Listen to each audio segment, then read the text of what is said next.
Hey, it seems like it's been a long time. It's been 2 weeks. It's great to be back. It was weird last week, like not doing this, sat here by myself.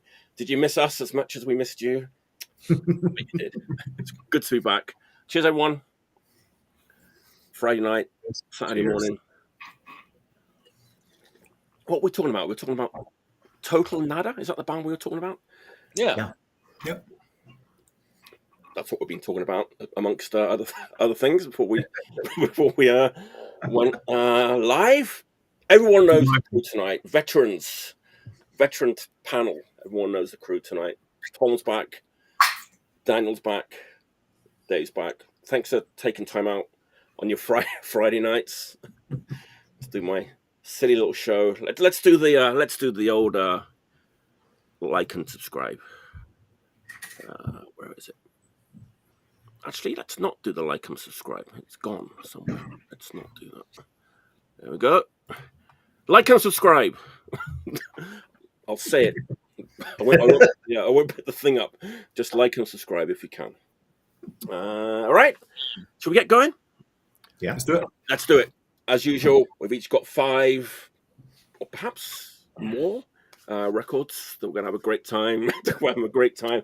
There was a word for it. Someone invented a word for the extra. It's like I forgot the term. It's a very good term, like the accentuator or the let's not the enhancer by Agnostic Front. Good to have a few enhancers before we go on the show.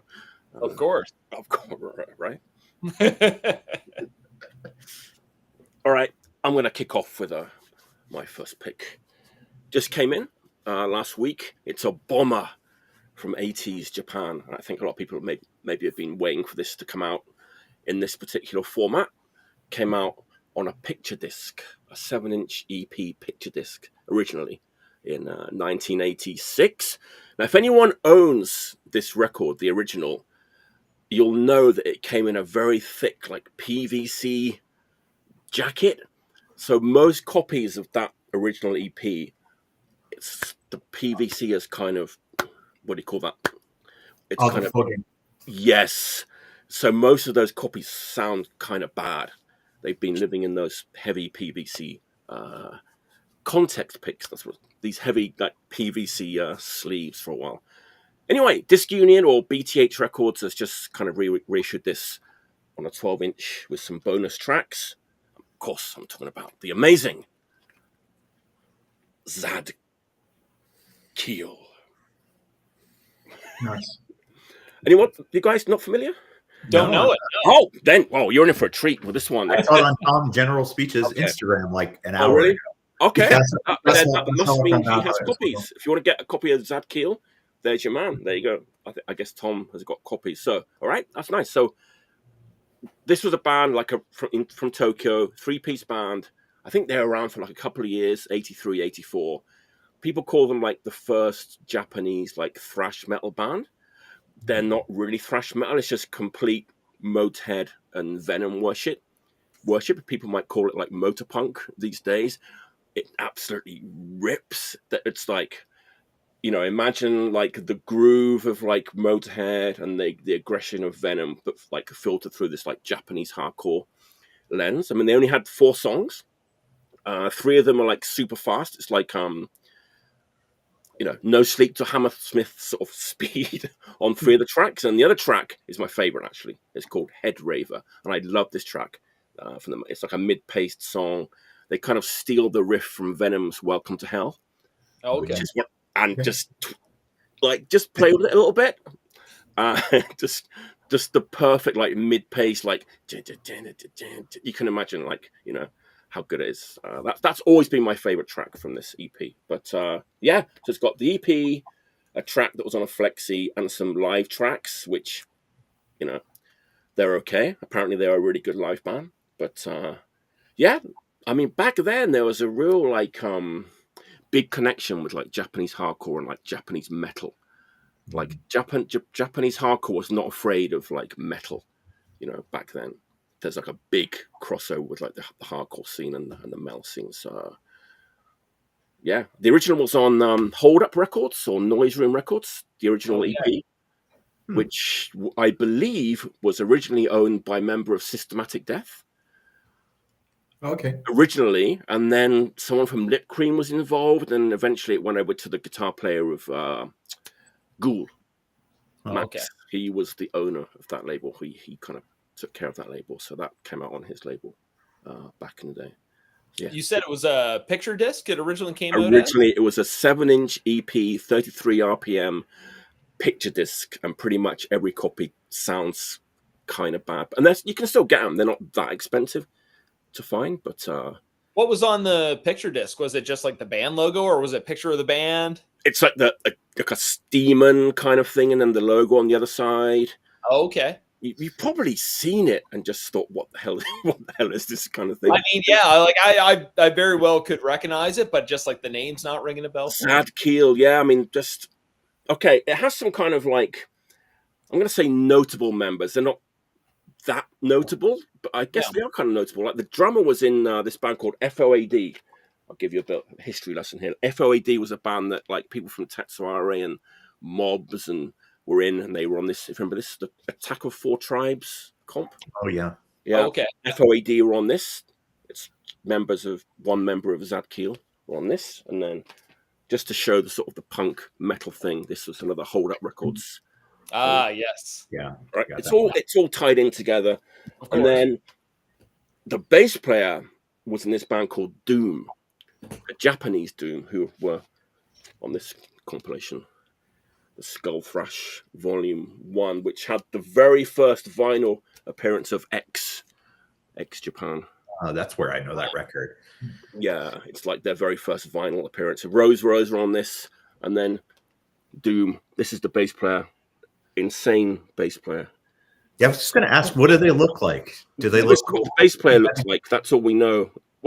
There is a video though, which is where the live tracks come from. So if you want to see what Zadkiel looked like, you can check out the video. Yeah, I mean, kind of ahead of their time, I want to say, with the sort of the motor punk, Motorhead like Venom mashup. Great stuff. Cool. Absolutely. But there's only like 4 or 5 recorded songs. So you get the EP, which is 4 songs. Another song, which was a flexi that didn't come out until after they broke up. And then an unreleased song.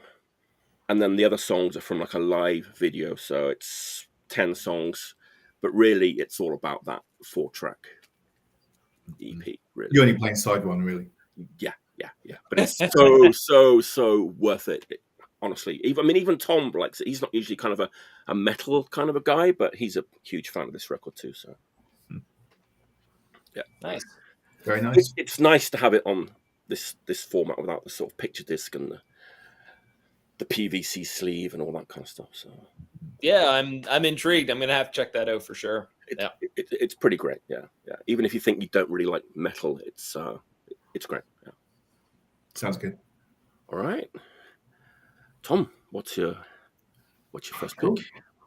So this is a 7-inch, your favorite format as well, but it's not a picture disc. But it came out at the tail end of last year. It was originally like a demo tape of this new band from Barcelona called Patrol.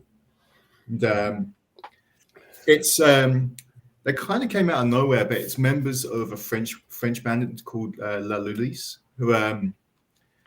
who've been going around. I think they've got at least 2 or 3 albums out Slovenly Records, and they're pretty good. Like live, that band's fantastic. But this is definitely. I'm inclined to say this is way better. It's kind of like that crossroads between like new wave of British heavy metal sound and you could say power pop, but like it's just punk, but it's extremely catchy. Like it was recorded by Maxime with Rick's fame, and it has those stamps all over it. But the songs are so good. It's just undeniable. Like have you had these in Solid State yet, Daniel? No, it's on Discos Infermos. Drunken Sailor. Drunken Sailor. Oh, no, we haven't gotten them yet. Yeah, I knew I'd ordered it, but yeah, they haven't arrived. But there's one song in particular called Breakout, and it might have been the catchiest song of 2024. Wow. Nice. The stickler with this one for me is no. I got approached to pull it out, and I had to turn it down because it was just before I was moving to another country, and at the time I was like, it's a shame, but what can you do? But it's gone from that to like, oh, for fuck's sake. But I think as well, like if they record something else, because this was literally like it was a cassette at first, and it's pretty raw. It's pretty a raw recording. Like it's very lo-fi. But if they do something else, and it's got like the full like oomph behind it, like I think you'll be seeing this name everywhere this summer. But yeah, Patrol, it's a killer. How many songs are on that, Ellis? Just 4. Just 4? Okay. Yeah. I Yeah. saw it in your distro, like on the web store page, and it was definitely something that kind of like jumped out at me, but yeah, had no frame of reference or hadn't heard it. So I'm definitely it's cool as well because like the artwork is super bare bones. It's just like logo on the front. I like that though. It looks badass. Oh, nice. Nothing on the back. Nothing on the back. Good point. No. I mean, you're like, oh, what could the insert be?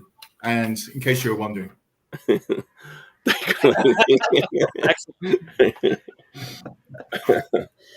I think someone sent me one song of that, and I think it might be the song you're talking about because I do remember it being like extremely catchy and very enjoyable to listen to. Right. It's one of those things like I'm not going to pretend to be like a Nawabum expert outside of like the greats, but like I think you could play it to like someone into like garage punk who wants to be doing speed at 3 a.m. in like some European bar, or like a Judas Priest fan, and they'll both find some common ground over it. So you know, it's a unity record basically. Punk and Mel, like my first pick. There you go, as a theme. Exactly. Daniel, what's your punk and metal unity pick for tonight? Oh man, I think I have one. Yeah.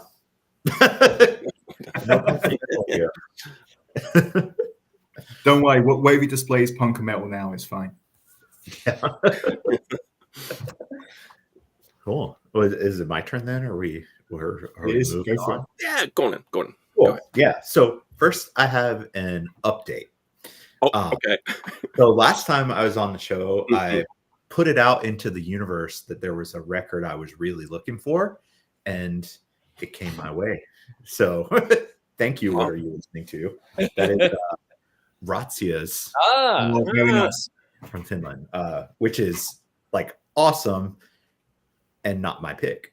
Because there's another 70s Finnish punk record that I just like cannot stop listening to that I got kind of right around the same time. And this band is like, I'm curious if y'all know them because like there's hardly anything about them on the internet. Their records are like not even on YouTube. They seem almost like lost to the sands of time. But do y'all know Vavi? Vavi. Actually, no. I've heard of them, but I don't know if I've actually listened to that record before. Yeah, but it just looks familiar.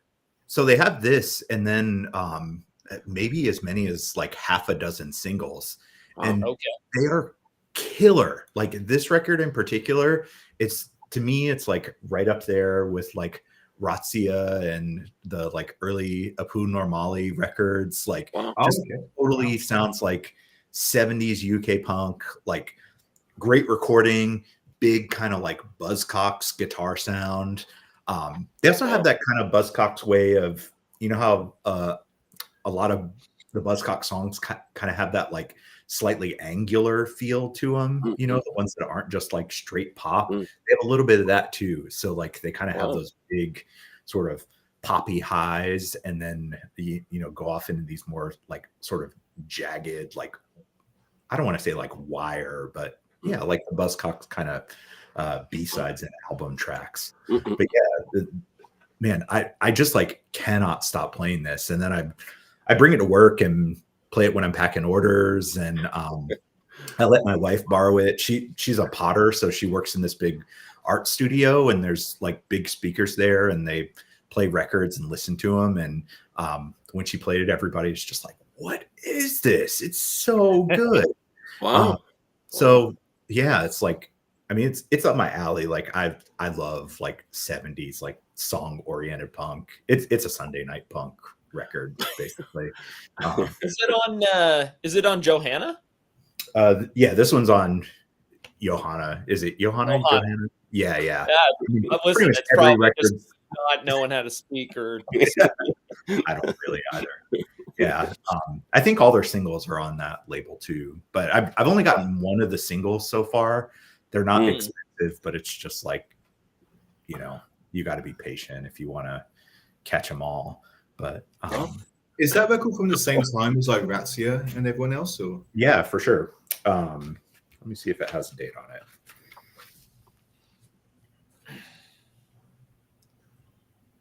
Of course not. Yeah, but it's circa 1980, somewhere in there. Okay. It might be late 70s or early 80s. Do you know if that one's been reissued since on like Spart or any of those labels? Or yeah, Spart hasn't done any of their stuff. I did see on Discogs there's a double LP discography by them, but I never. I think maybe it was. I can't remember the name of the store. I think it might have been on like a store's in-house record label in Finland, but I don't think that's very easy to get. Also, yeah, and I wonder how well. And that's like all their songs across like 2 entire discs. So it might be that this hits a little harder, like you know, be 12 songs or whatever instead of 30. I don't know, but yeah, Vavi, they're so good. Wow. It's like that Hellhound band, another old Finnish band. I got their double discography LP. It's like hit or miss. Like the good stuff's really good, but then it kind of starts to get more and more mediocre as you kind of go through the discography a little bit. So yeah. But that's definitely the first time ever even like seen anyone talk. Yeah, I've not heard of that one before. Yeah, I don't remember how I came across it.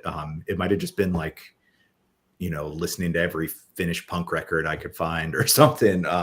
But yeah, it was worth it. Highly recommend it if you can land one. And if anyone's is that their standalone full length, or did you say they've got other full lengths, or all their records are singles? They just have the full length and a bunch of singles. Okay. Yeah, I think they're on some of the like more 77 Finnish comps. They might be on Finnish Spunk and Hardbeat. I forgot to check before I looked, but they're definitely on like 1 or 2 of the kind of key, like more punk era Finnish comps. Okay. It's just like one of those bands. It's like, you know, you listen to the comp and it just kind of goes by, and unless you're systematically being like, what did this band put out? Like, you know, it just. Yeah, that definitely happens. I'm even wondering now if they're on like Killed by Death, Bloodstains Across Finland or anything like that. They could be, yeah. I mean, there's like 30 bands on that or something. Yeah. That does happen though, you're right. It's like unless you go through each band one at a time, they tend to kind of, right. Yeah. And some bands, it's like they give their best stuff to a comp. Sometimes their worst, you know, it's really no telling. So cool. Yeah. Right. Don't have much information about them besides, sadly. But great. I'm definitely curious about hearing that one. Yeah. Oh, for sure. Yeah. Yeah. Nice. All right. Dave, what you got? What's your first pick? All right. What do we got here? So usually I kind of feel like every time I come on here, there's a new record that I'm just listening to nonstop, and it's always like the week or two before somebody else picks it. So I usually can't kind of show it off. But not so much this time. I actually do have a record that I don't think anybody's talked about this yet. But I knew nothing about this band. I hadn't heard anything about them. Hadn't even really heard of the label. But my buddy Dave, who runs a distro down in New York called New York Punk Shit, he had a bunch of new stuff come in. And this was the only record that he got in that I didn't know about and hadn't heard. So anyways, I just sort of said to him, I was like, yeah, I'll definitely take a copy of that, sight unseen. And he was like, oh, yeah, I'll just send you one.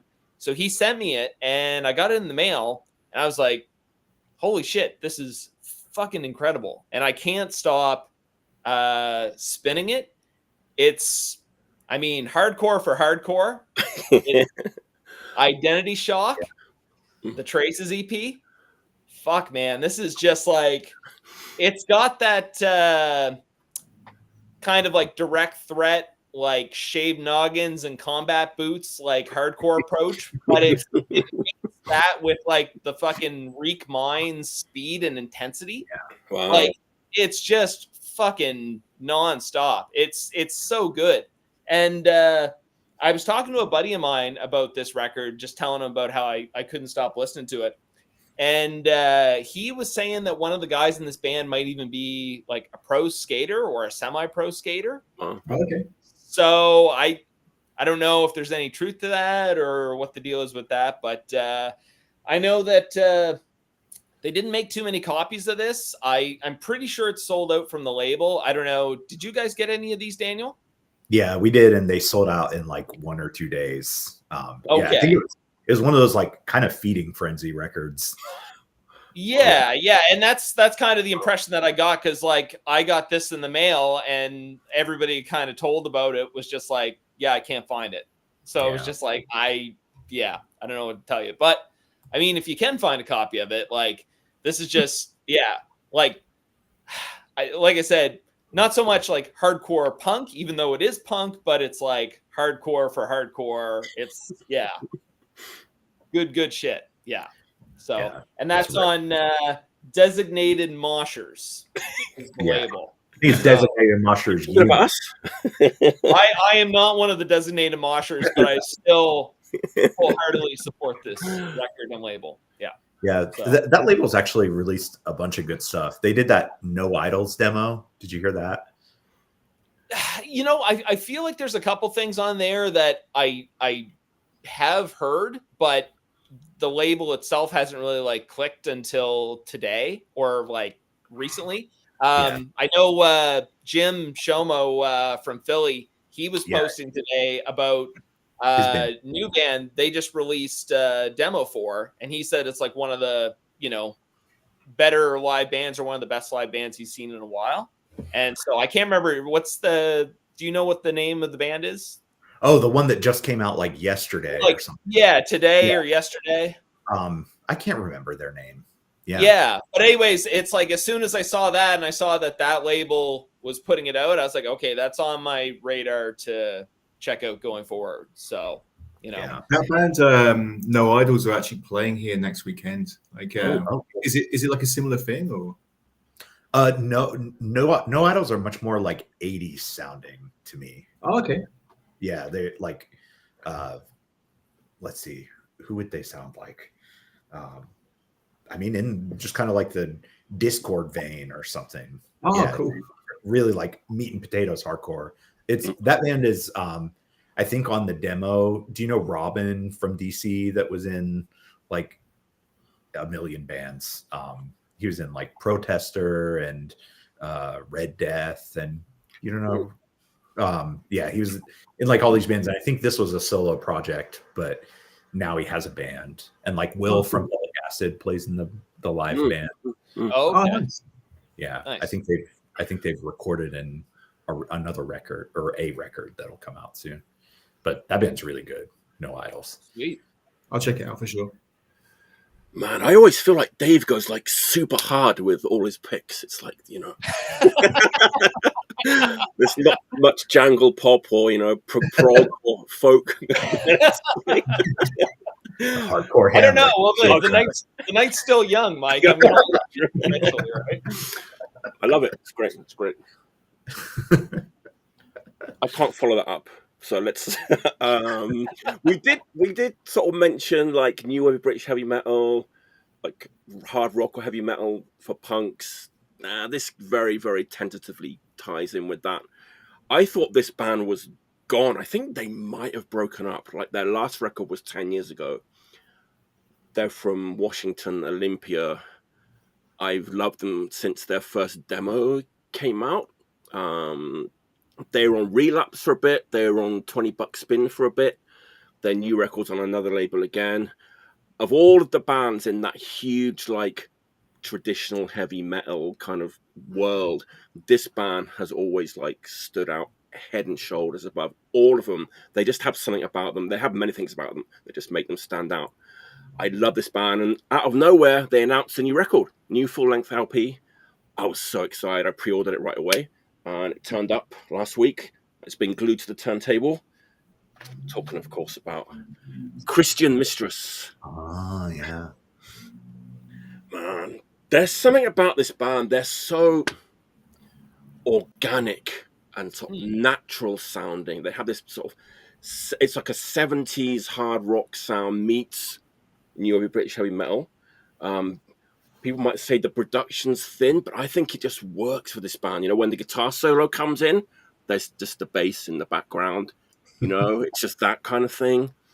So good. And this record is just as good as any of the other records that they've put out over the years. I'm not sure why they're not more popular than they are. I think it might be a little bit niche. It's just very... I mean, it's for fans of sort of Angel Witch and Thin Lizzy and, you know, Dio, early 80s heavy metal. It's just got this very organic, sort of rootsy, woodsy sort of feel to it. It's just beautiful. It's like a sort of oaken table, you know, unvarnished. It's just beautiful, like warm, rich tones. But really, apart from all that, they've just got this amazing singer called Christine Davis, who does not do any of the sort of heavy metal histrionics. She kind of stays in one kind of range. Very like smoky, kind of husky voice, effortlessly kind of singing over these like great like hard rock and heavy metal riffs. And just beautiful. I was so stoked they put out a new record. I think it's going to be in my top 10 for this year. Oh, damn. I love this band right from the first demo. It's not very often I follow a band from their first demo right through. First demo, first 7-inch, yeah, right through. So I was really excited that they've got a new record out. Sorry.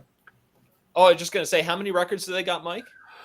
Well, they've got the demo. They have a 7-inch. My favorite song of theirs is still on that first 7-inch. It's called Mother of Mercy. Check that song out. If you like that, then go further. They've got like another, then the demos come out on a 12-inch. I think they've got 3 full-length LPs too. Okay. Plus this one. They're all great. Like I said, they just stand head and shoulders above any other band that's trying to do this sort of retro, for want of a better term, sort of hard rock, heavy metal. I think they're incredible band.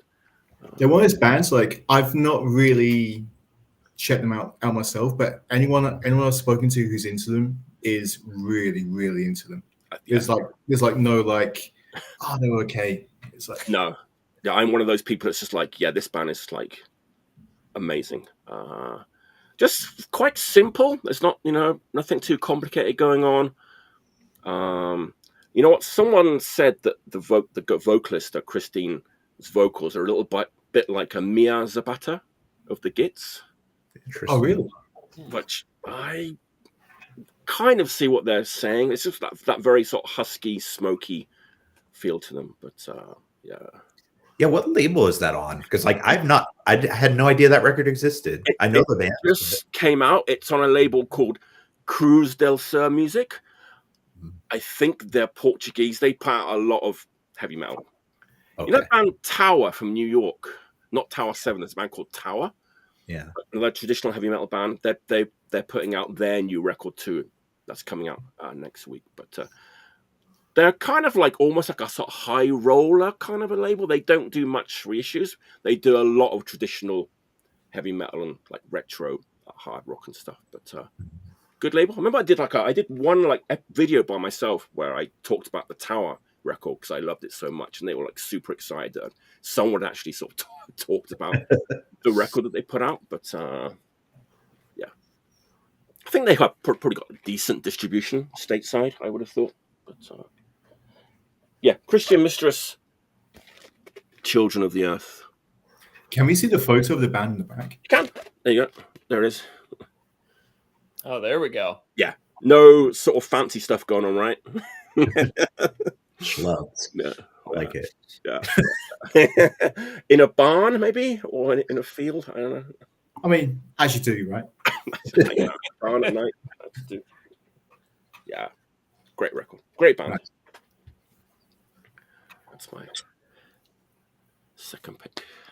Cool. I'm excited to talk about it. I'm excited this record exists. I love this band so much. So, and you were saying it kind of came out of nowhere, the new record. yeah, right? they just announced it and it was out. Like, yeah, came out of nowhere. Nice. So, yeah. Yeah, I feel like I remember a lot of chatter about them on the HRPS There board. was. I think there was. From you? Yeah, there was. There's actually. I went back and checked in preparation for this episode. And like, I think one of the members was on the board was in the band. Oh, okay. And he started the threads. So, but a lot of Classic. people in the punk scene really liked them back then when they first sort of came out with the demo and the first 7-inch and stuff. Yeah, I remember checking out the records like when they'd come through the store and being like, oh, this is cool. It's not really like my thing, but it's like, oh, this is good for what it is. You know? Yeah. I actually noticed one of the Relapse records in a store here used the other day, and it was like pretty cheap, like $10 or something. So I was almost tempted to pick it up. Maybe I should. I'm not sure why they didn't last very long on like each label. Like maybe they weren't as successful as those labels hoped that they were gonna be, and they just were sort of passed off to the next label. I don't know, but all right. Cult classic, not bestseller, right? Or maybe the band weren't happy with the labels. I don't know. I mean, they were on $20 spin too, you know, which is a well-respected label, I think. Yeah, definitely. Yeah. All right, Tom, what's your second pick? Cool. So this record is one I've honestly not pulled out in many years. Cool. But this week I just had the itch, and like I was like, fuck it, why not? And I forgot just how ferocious it is. Cool. It's a UK record for the 1990s, and is it on Flat Earth? it actually isn't. Okay. Kind of like it's like an adjacent Bradford label. Oh, keep going. Like if you went to any, I don't know when you moved, but like if you went to any of those like 1990s like 1 in 12 festivals, you probably saw them a few times. I didn't go. I didn't go. Was it like one of those labels that always had a distro store wherever they went, kind of thing? Yeah, I think they probably had a big hand in it, but yeah, it's the Voorhees Spilling Blood Without Reason record. Dave's smile, it's totally in his That's a great record though. It's been a while, and yeah, it kind of like not be for six, because it's, I think with Voorhees, like one of the problems is like they lasted for a very long time, and they put out a lot of records that are okay, but this one is the whole thing's just so relentless, and a lot of it is down from what I can tell to the drummer they had on this record, who is like, I don't know if this is just hearsay or what, but the story behind it is like the drummer played everything like twice as fast as it was supposed to be. So like it's kind of like sort of like for anyone who hasn't heard it, like it's kind of like sort of like Boston, like mean hardcore, but it's kind of sort of like classic 82 Exclaim style. But the drums are just like, it's not grind or blast or anything, but it's just like it's not even double time, it's like quadruple time. And the whole thing just sounds out of control, and it really makes it. And I was just sitting down on the sofa listening with the lyric sheet, as this record was always intended to be heard. And it's like everything is just like so over the top. It's like, you're a fox hunter, we're gonna kill you. like you're a teacher, you were my teacher in school, I'm gonna kill you. but you're a PC punk, I'm gonna kill you. But my favorite ones is like there's on side 1 there's John Moody part 1, and which is followed by John Moody part 2 on side 2. And the lyrics for part 1 is John Moody cuts off dog's legs, we're gonna be him fucking dead. And then 8 or 9 songs later, let me find it, I just want to make sure this is correct. Oh yeah, when he's out of jail on the street, we'll pin him down and cut off his feet. But yeah, like the only thing I'd say about this record is like it kind of suffers from that thing which I think hardcore punk moved away from in the last 20 years or so, where it's like, you can do a 12-inch and it can be 15 minutes and that's absolutely acceptable. Whereas I think this is probably 30 minutes, 35 minutes long, and it's like there's like 28 songs on it. Right. And it's a little bit, it's kind of like so intense, it's like a little bit too much. Yeah. Right. But it's still so fucking good. And this is a reissue that came out a few years later, but I guess they used the original Armed with Anger sleeves. There you go. That's it. Because they stickered the Armed with Anger logo with kind of like a homage to Damaged, and I'll see if I can get this up there. Which is like, as an emo kid, I found an anti-emo record. Nice. But if you're into I don't know, Capitalist Casualties, or they don't really sound necessarily like it, but if you're into if you like Crossed Out or Infest or any of those kind of timeless bands, not power violence, but it's kind of very much on the more hardcore side of things, you can't go wrong with this LP. And it's you can probably get a copy for 10, 12 pounds or something. Yeah, it's out there. It's been repressed a lot of times as well, and for good reason. It's go ahead. Sorry. Go ahead. No, I was just gonna say it's funny because for the longest time, people had always told me that Voorhees are awful, don't bother with their records, blah blah blah blah blah. And then I can't remember who it was. Somebody was like, "Oh, you need the first LP and the first 7-inch," and it just so happened that one of my local record stores had the first 7-inch for $2. So I was just like, "Oh yeah, $2. I'll take a shot on that." Anyways, I got it home and I was just like, holy fuck, this is great. So anyways, ever since then, that was a few years ago. Ever since then, I've been looking for a copy of that LP because everybody kind of said, okay, well, that's the record that you want, right? It's definitely the best one. Oh, for sure. Yeah.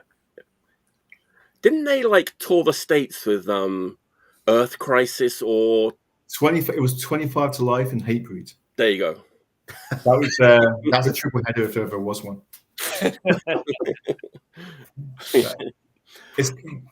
I was doing some internet digging on this record a couple of days ago, and maybe someone told me, but I must have forgotten. But they actually did a Peel session just after this LP came out. Oh damn! And I was like, oh wow, this is going to be this is gonna blow my mind, because it'll be him the Napalm Death Peel session for the first time. Right. And sadly, it's okay. They couldn't capture the magic. Yeah, it's all kind of post this, but before the other record sort of followed.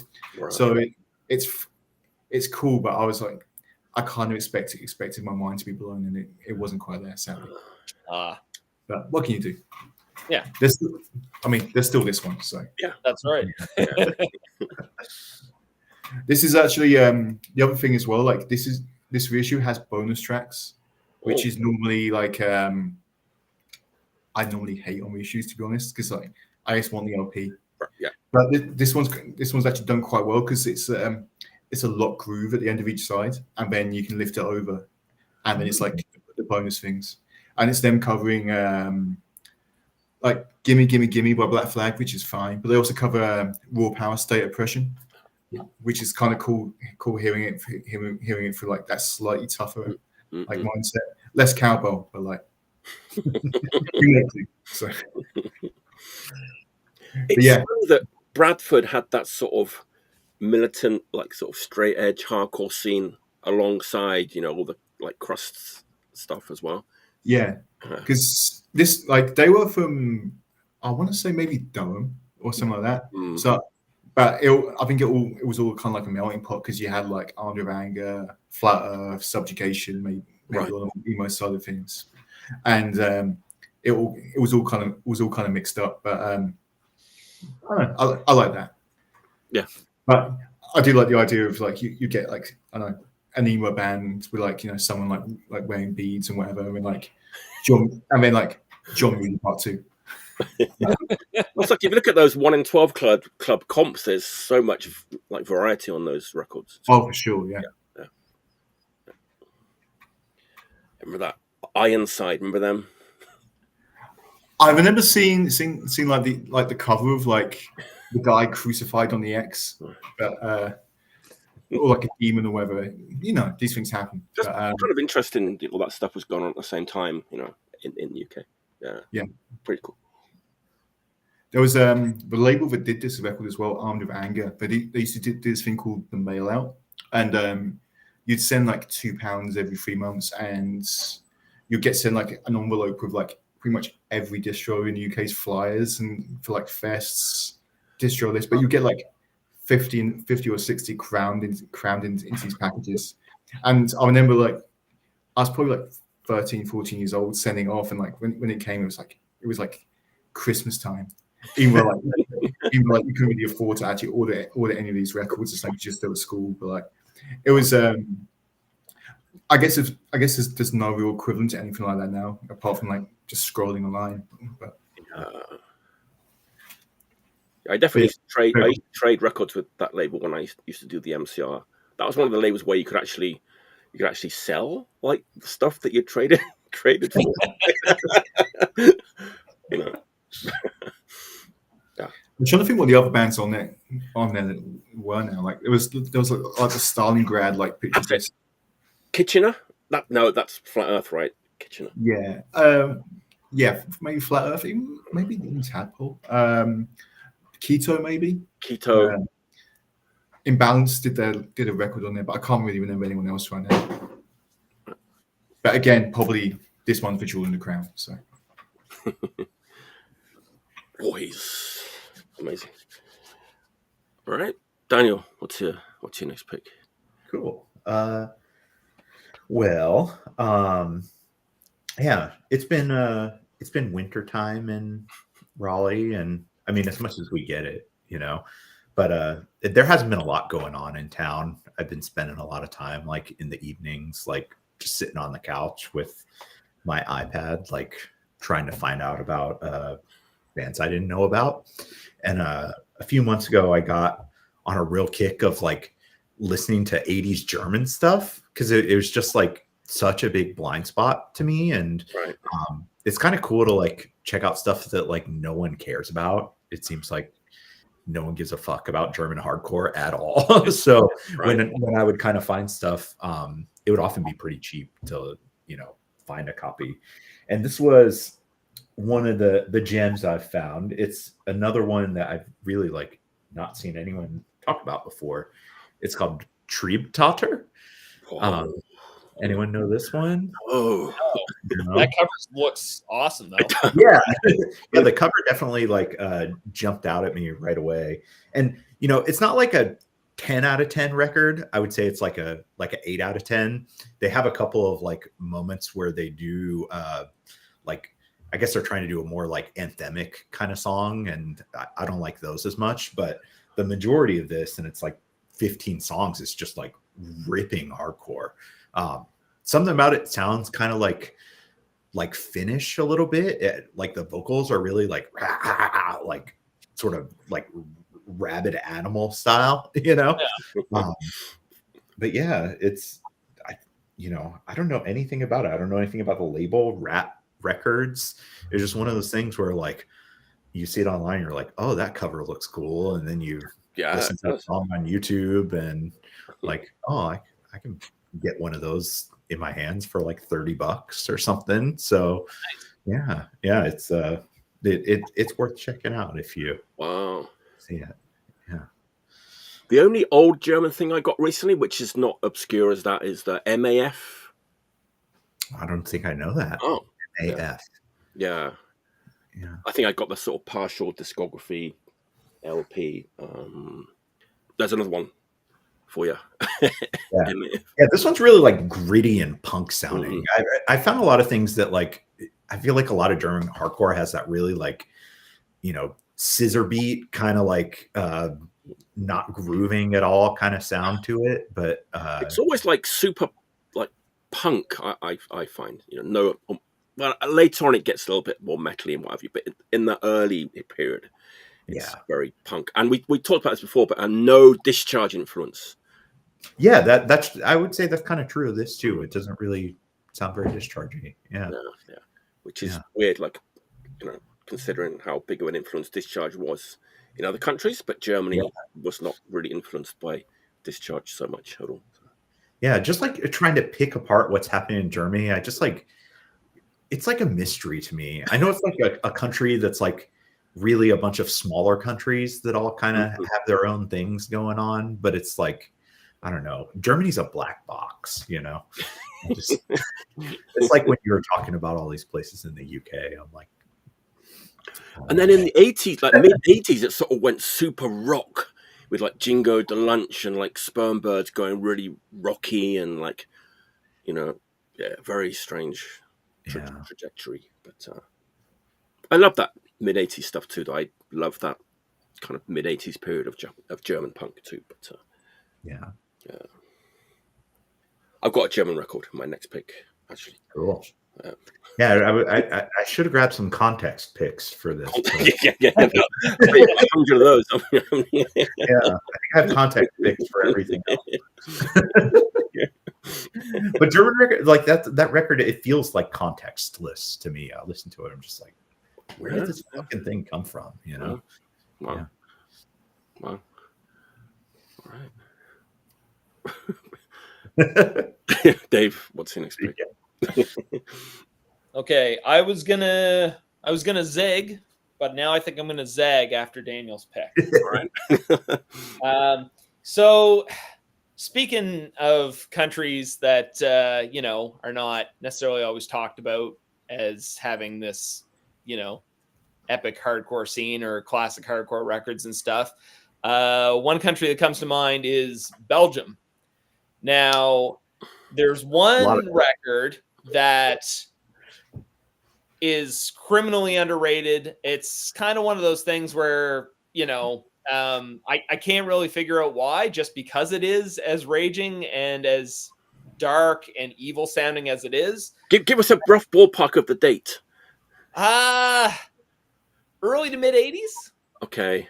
Would it be stored towards the end of your collection alphabetically? No. Okay, then it's not what I'm thinking of. Not what you're thinking of? Well, let me put your questions to rest. Put me out of my misery. Come on. Oh, Scum. Clutch the flag.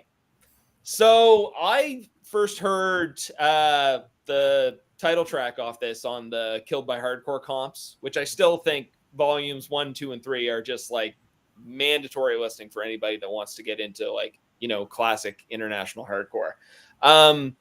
But I couldn't believe, like, you know, when I found a copy of this, I was so excited. And I think I only paid like $10 for it at the time. This is like, I don't know, 20 years ago or whatever, but still very, very affordable. And as far as like bang for your buck, like it's just solid throughout. And it's got this weird, like I said, kind of like dark and evil, like, you know, presence throughout the whole record, like almost in like, the closest thing that I could really compare it to would be just the overall like dark feeling of Discharge, Hear Nothing, See Nothing, Say Nothing. Like there's just something about the recording that's just so heavy without being like, you know, just like a metal record, but I mean, it's it's very hardcore.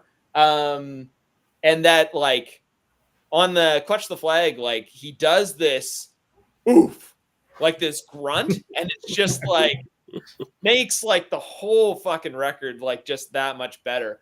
It's kind of funny because we were so like I don't know, back in I think like 2006, we actually played a show in Belgium, and 3 of the 4 members from this band actually came out to see us play.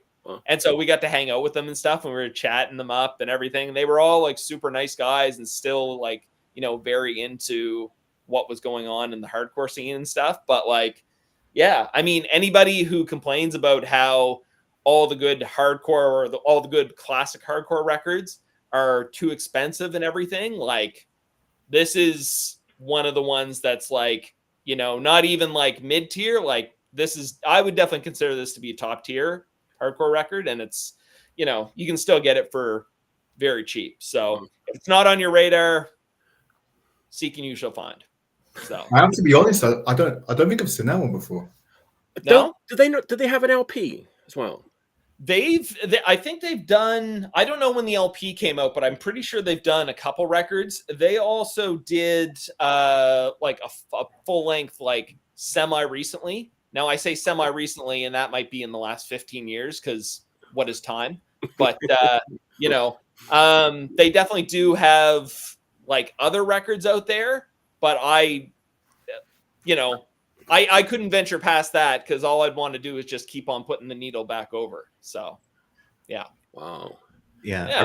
I remember Direct Control played with them like on their first European tour. Wow. Yeah. Which was probably like 2004 or something, maybe 5. Yeah. Well, I remember chatting with Brandon quite a bit about them because it was just like, oh yeah, fucking Capital Scum. Like you're like super into it. But it was just like, Belgium, you usually think of, like I said, like the Kids, Raxola, like bands like that. Like you don't necessarily think of Belgium as being like, oh yeah, Belgian hardcore and stuff. But they definitely had like, some very good bands. Yeah. Heibel is another good one. Pardon me? Heibel. Oh, okay. On they put their record out on Children of the Revolution from Bristol. Oh shit! I don't know. I don't think I know that one. It's called Yeah, Everything's Great. That's pretty decent. Probably not as ferocious as that one, but it's pretty good hardcore of the era. The one I was thinking of was Excreta with an X. Okay. Patronizing the heterodox. Were you going to say? That is a ripper. Absolute ferocious kind of like crossover record, which is maniacal as hell. That's also Belgian. Bright pink cover. Yeah. Is that on Hageland Records by any chance? Yeah. Yep. Hageland Records. Yep. There you go. I think most of the good Belgian hardcore records are on that label, I want to say. Okay, good to know. Yeah. Nice. Yeah. Yeah, I need to get that one. It's like a name. Holding. Yeah. You know where to send them.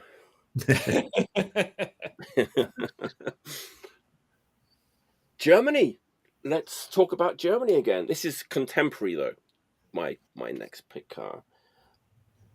Any of you guys into the sort of current crop of Berlin like post-punk bands like Aus and Liek? It's all like Static Age bands.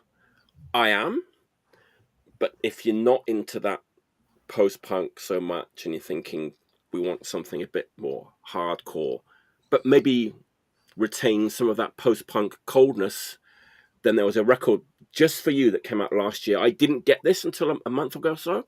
I think if I'd have got it last year, it probably would have made my top 50 of like last year.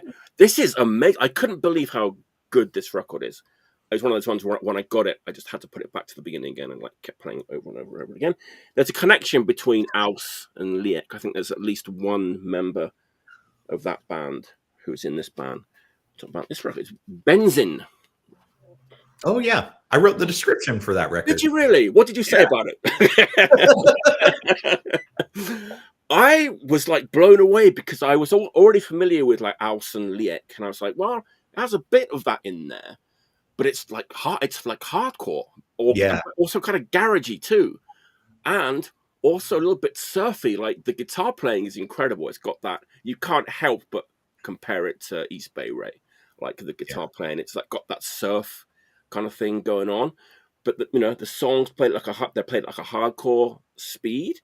It's just very propulsive. It just kind of marches forward like very confidently. I mean, it's their first record. It's unbelievable. I guess they had a demo out before. So, yeah. But it's like very hooky and catchy. Like 90% of the record is like fast paced. It's amazing. They managed to have like all these elements, but it's still very cohesive. I was just blown away by how great it was. And I think I've got to mention her name because I think she's a key component of this. Anne-Sophie Lohman is the sort of key component of this band because she's in Aus, Liek, and this band too. Oh, okay. And she's the singer in this band, I think. So, yeah.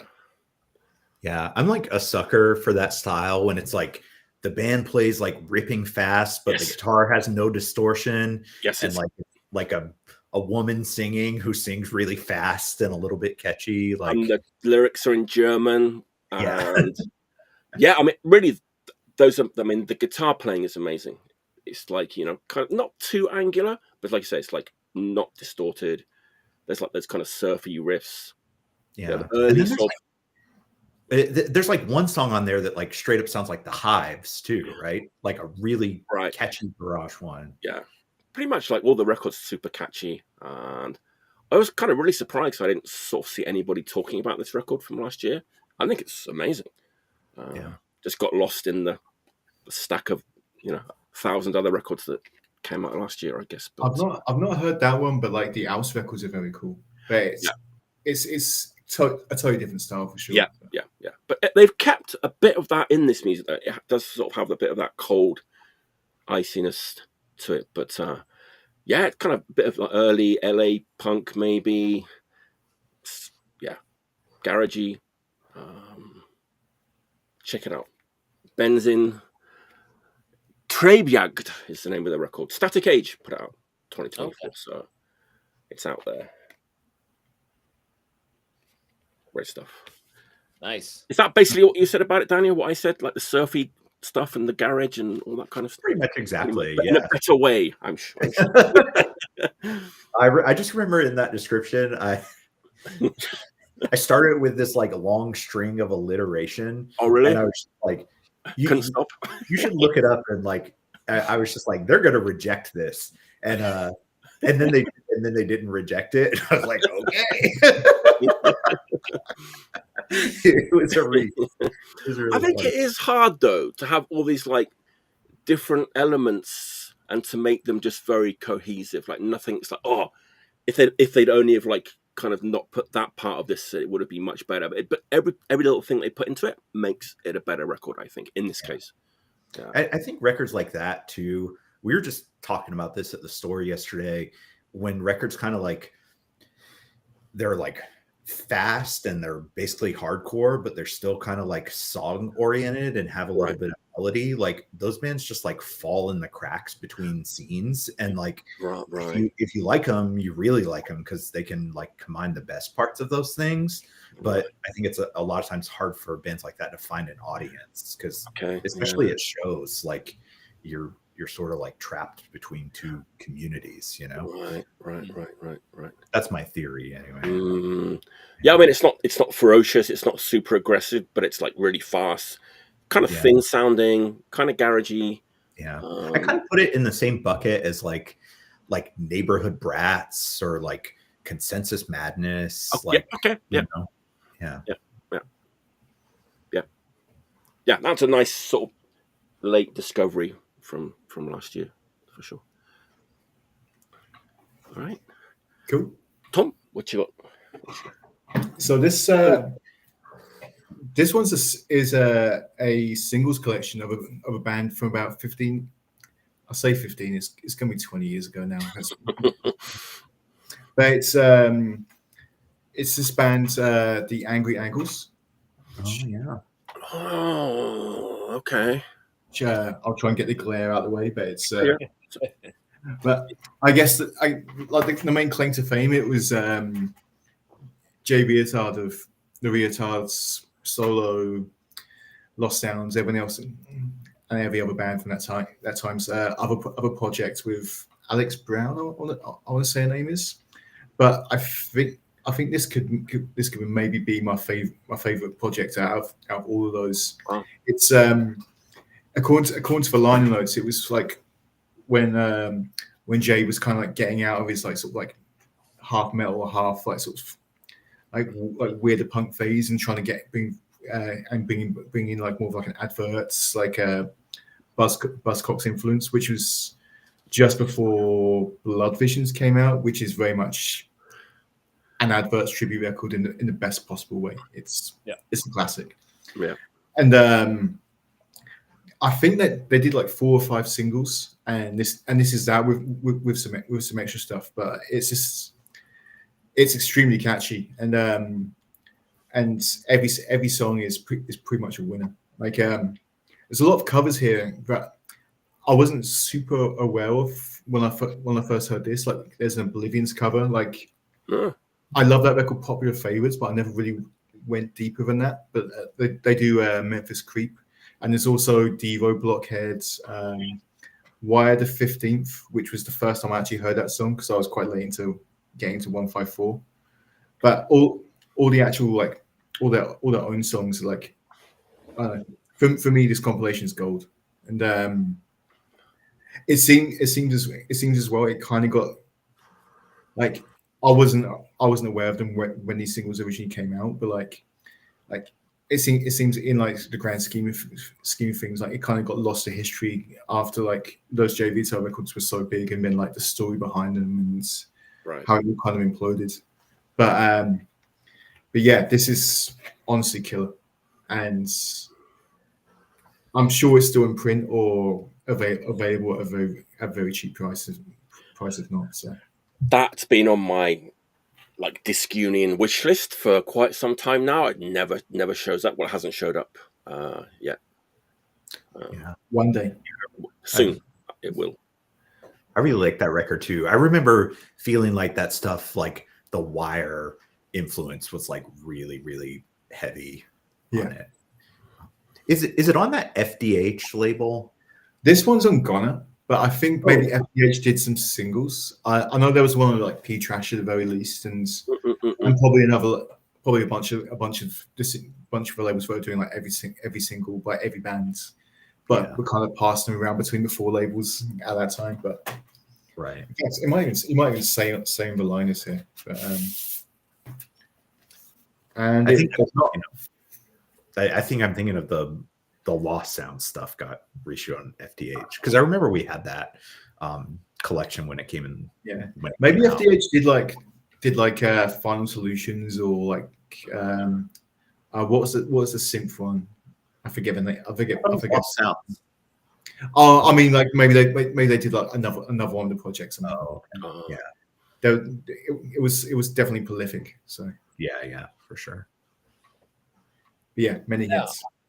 I haven't had a chance to really dive into that band. I remember like when they were like when those singles were all kind of coming out and everything, but I just was like, for whatever reason, I think I got like, it was like maybe the second or the third single, and I was like, I'm too far gone, and I just never bothered to like go back and like check them out. But that sounds like it could be a perfect introduction to them for me. Honestly, like I think I got one of the singles at the time, but maybe it was like one of the later ones, and hearing 2 tracks, I was like, oh, this is cool. But like this actually flows very well as an album, which is kind of rare for comps like this. It made me like those songs as well, like so much more. Wow. Yeah, I think a buddy of mine had some of their singles and some Carbona singles, and it was like I heard the Carbona singles, and I was just kind of like, yeah, I'm gonna go with this. I don't care about that right now. It's understandable. Like those Carbona sandwiches are so good as well. So. Oh yeah. I just got that Carbona's record. I just got it. I saw that. Yeah, I was nice. Yeah. The self-titled one. Yeah. Yeah. You'd think it would be easy to find. It took me ages to find it over here. I always remember that phone booth song is on that record, right? Oh yeah.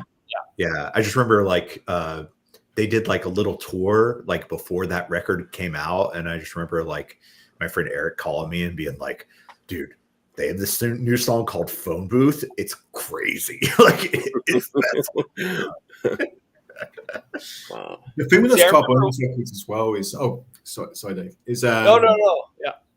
it's Go like that third LP is so good, and all the 7-inches are so good, but the first two LPs are kind of like the second one's okay. wrong. The second one is the best one. Hang on a minute. So the self-titled one, is that the first one? That's the last one we did. That's the last one. The Okay. first one kind of sucks. The second one's the one with the hand. The hand. Okay. Okay. Yeah. Okay. Like, That's my favorite. ultimately, like I remember the Big Star cover of that on that, but I don't really remember too many of the other songs. It never really stayed with me compared to Popping out the mouth, Sick Satisfaction. The record's all fucking hits, man. It's probably not. I thought that was a single only. I need to go back to it, obviously. So, Frothing at the Mouth is on the second record. I think it's the first song. oh, fuck. Okay. I could be wrong. What a fucking track! What a track! I Man. do like the fact that like a band like that, like their third LP is like considered the best. You know, that's a good thing. Well, or the second. Well, it's funny because I remember like when we got that at the record store, that third Carbonas LP, I got it just because I was so obsessed with those singles, and I was like, oh yeah, I'm gonna get the new Carbonas, and I remember putting it on, and like to Daniel's point, I like the first track on it is that Phone Booth song, and I was like, oh, this is amazing, and then for whatever reason, it was almost like I blocked out the rest of that LP, and I had it in my collection, like I still have my copy.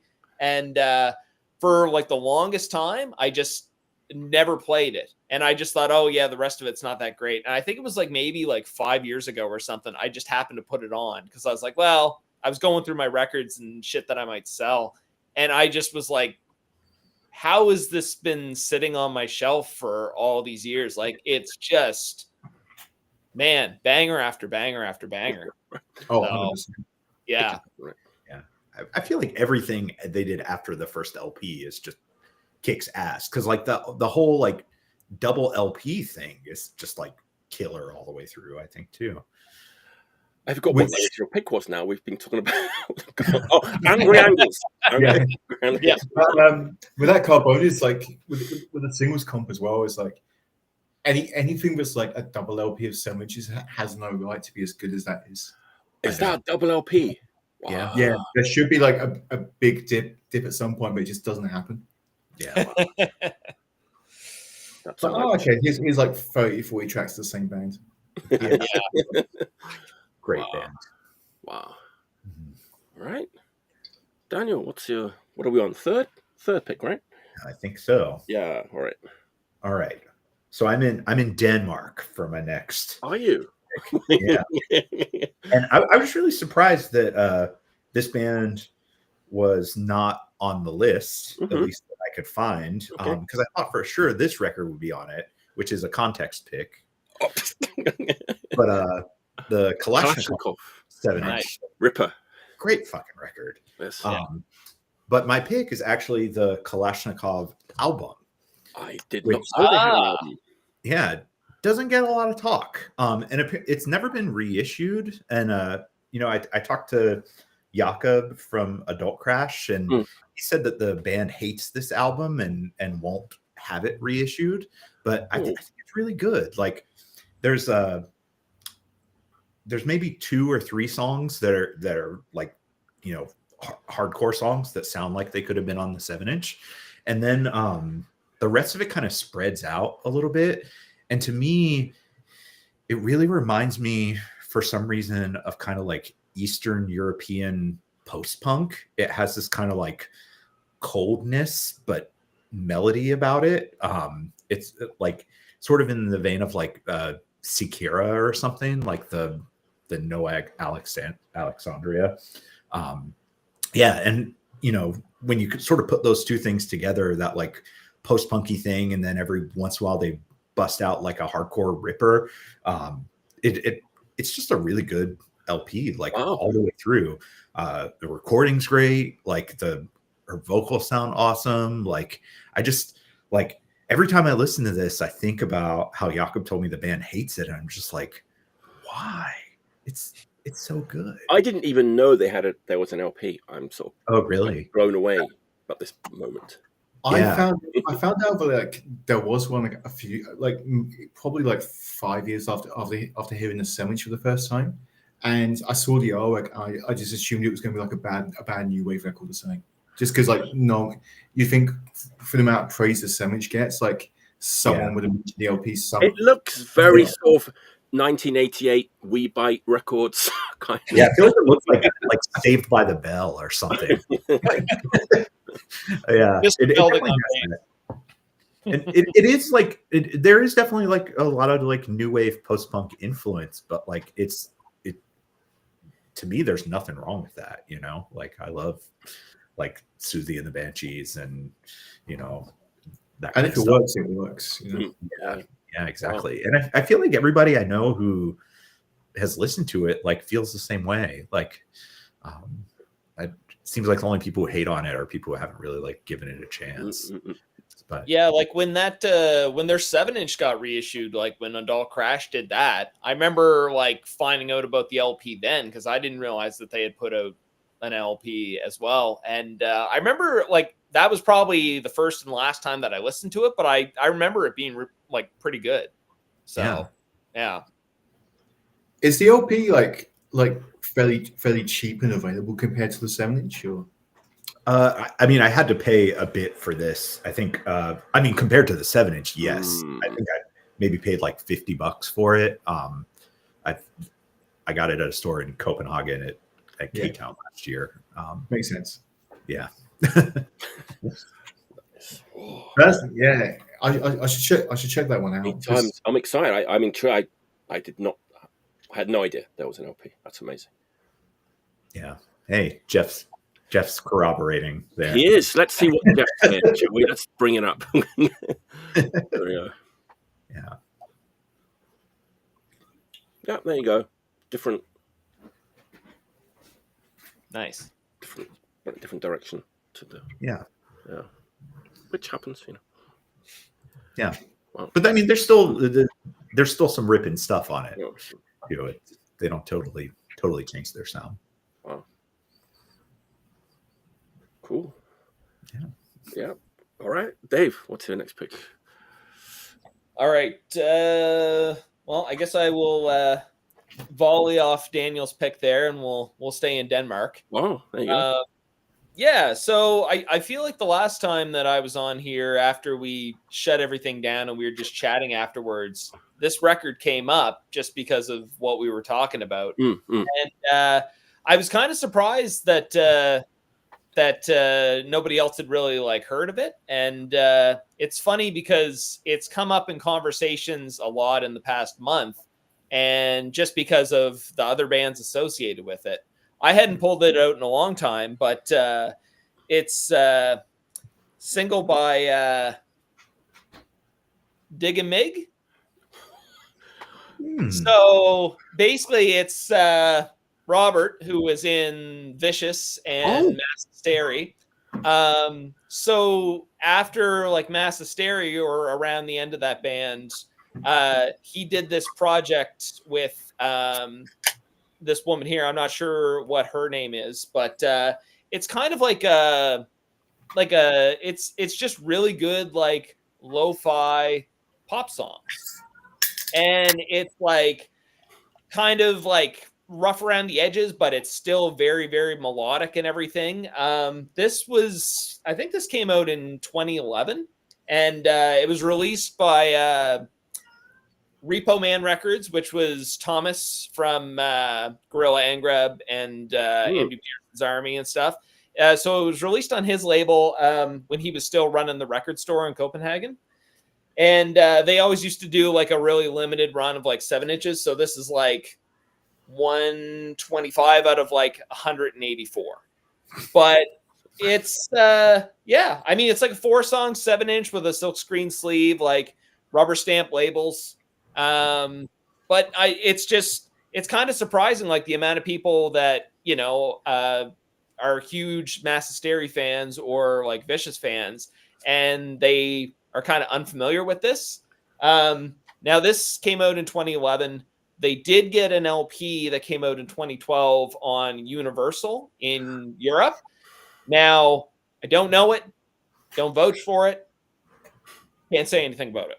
So, but what I do know is this single is fantastic. And I mean, it's, if you kind of like, you know, anything between like, you know, power pop, like lo-fi garage, you know, anything in that kind of vein, like this is definitely worth checking out. And I think I looked before we came on here. I think there's one copy of it on Discogs for like 16 Canadian or something like that. So they are around if people are looking to get copies. I mean, 2011, Robert Harula was already getting to be a big sort of main, you know, pop star in Sweden, right?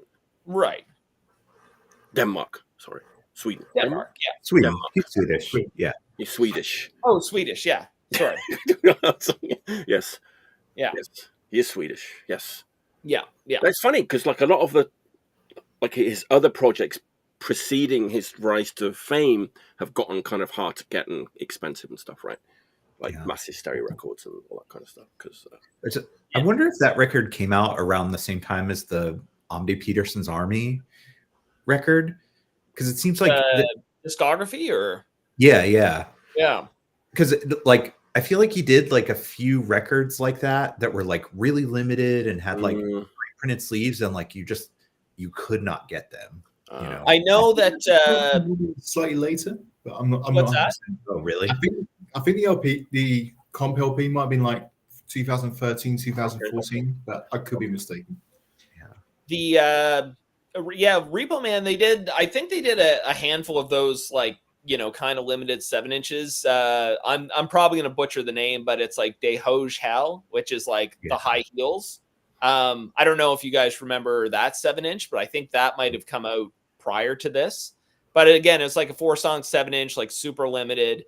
And that actually got repressed. I don't know if Repo Man repressed it or if it got repressed on, like, I can't remember what the label was that did that. But that's another like really, really, you know, good Danish record that, it's probably doesn't get all the credit it deserves. Yeah. Wow. Yeah. All right. Sorry, I'm really nervous about my next. Really? Yeah, it's my okay. Let's go. It's my record of the week. That's what this is. My pick of the week. The record I played the most this week. They're a completely new band of them. I'd never heard of them until about 2 or 3 weeks ago. It was actually Daniel Zambrano that recommended them to me. They're a Japanese band. I'd never heard of them. And it was very good timing of him to recommend them to me because they just issued their first mini LP on vinyl for the first time. It came out on CD in 2010. Let us enter the world of Japanese shoegaze. A world that I'm completely new to, but a world that I intend to immerse myself in more from this week on. But I think this band has to be the best band in this genre. This record is incredible. I'm going to say the name of the band in Japanese first, and then I'm going to say it in English. Okay, the name of that band in Japanese is Shinda Boku no Kanojo. Sounds very innocent and, you know, lovely in Japanese. It actually means my dead girlfriend is the name of the band. Oh, one of my coworkers mentioned this band in his staff pick a few weeks ago. Really? I wonder if it was this record. No, it was a different one. Okay. Yeah. They only have like 3 records, I think, and only this one and another one are available on vinyl. But yeah, Daniel sent me a link. He's like, check this out. And I was like, Jesus Christ, this is great. It just happened to be that they were issuing it on vinyl, like literally that week. So of course I ordered it, got it from Disc Union.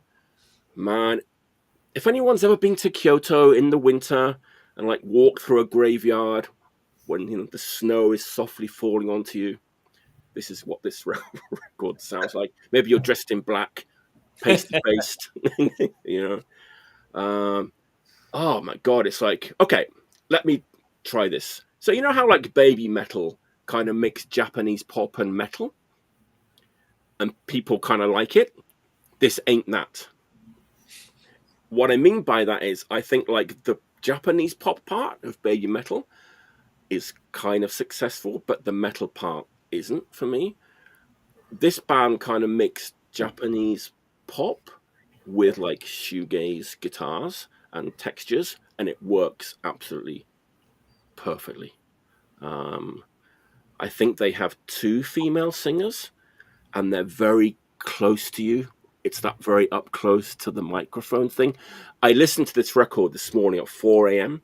on headphones, and was just taken away to another world. It's like dream pop, shoegaze. The guitar tones are fucking incredible. They sometimes have the slightly cleaner guitars. Sometimes they're super blown out, like a My Bloody Valentine or Jesus and Mary Chain. But yeah, this is my best discovery of recent years, and I'm kind of intrigued by the other records. It's absolutely beautiful. It's very dark though. Like I'm not super into like anime and stuff like that. If you've ever sort of seen very dark Japanese anime, which is like a lot of black and white, but then a lot of blood in it as well, I mean, we could even compare it to like, this might be the Japanese equivalent of a band like Milenis, who kind of went more and more like shoegaze. They're a Spanish band that we've talked about a little bit on this show, who kind of went more and more shoegazy. Absolutely beautiful music. I've got to mention some of the song titles too, because they're amazing. Cattle Mutilation, Strange UFO. One of them. My favorite is My Piggish Girl Died Miserably. That's the final track on it. But let's remember, there's two women in this band. And Shadow Where It Doesn't Disappear, Spirits of the Dead's Bad Dream. It's all like very dark stuff. Track 2 is about like finding a corpse like floating in a swimming pool. It's kind of like a very dark like anime, like come to life in like dream pop, like shoegaze form, but really beautiful music. I'd recommend anyone to check them out. And sometimes they put the name in English, so if you Google like My Dead Girlfriend, but Japanese band afterwards, you'll probably find their Bandcamp, and you can listen to this and their other stuff on Bandcamp if you want to check them out. But did you say they are from Kyoto, or are they from? They're from Tokyo, but okay. For me, Kyoto just fits better with the whole vibe of a Kyoto graveyard and the snow. Right. Okay. Just beautiful. My Dead Girlfriend. I actually started following them on Instagram to see if I could sort of understand what it's all about. I still don't really understand what it's all about. Like I didn't know the names of any of the bands they play with, any of the venues they play at. It's a whole new world to me. So it's part of the journey. The journey has begun. It's just started. I'm just getting started. I gotta say, in the year 2025, when I hear the word shoegaze, my brain just turns the fuck off. Yes, because there are so many bands right now that's like it's former straight edge dudes like covered in tattoos who have a shoegaze project, and I am not fucking here for it. Like, I totally know what you mean. It's like just one of those words that just doesn't really mean anything anymore, Yeah, for sure. Yeah, so just pretend it's not shoegaze. Let's call it dream pop. Noise pop. Let's just call it great fucking music. Yeah. Yeah. There you go. I wanted to show this one today because it has been my most played record of the week. So awesome. Yeah, it's funny. My coworker wrote about it, and so I had to find the YouTube video to embed on the website and everything. And I somehow did that without listening to a note of it. Wow, was that like the most recent newsletter? No, it's probably 2 or 3 weeks ago. It was Okay. very, very recent though. And they wrote about that the record in the Not that record, but my dead. Another girl. one. Okay. Yeah. Oh wow. Okay, I'll go back and check that out. Okay. Yeah. Nice. All right. Tom, what's your Japanese shoegaze pick of the week?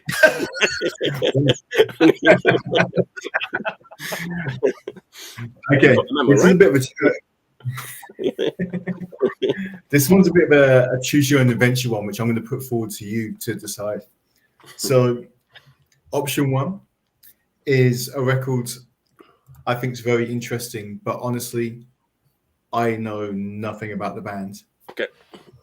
Or the second one is a record which I came to the conclusion this week is the best UK record of the last decade. I think you choose. The best UK record of the last decade. Wow. Any other hints?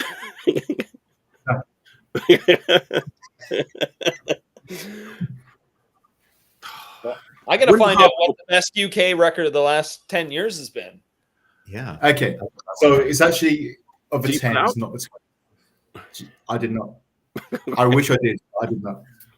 All right. So I'm talking about the Die 7-inch. Oh, Yes. Yeah. Yes. I've been listening to.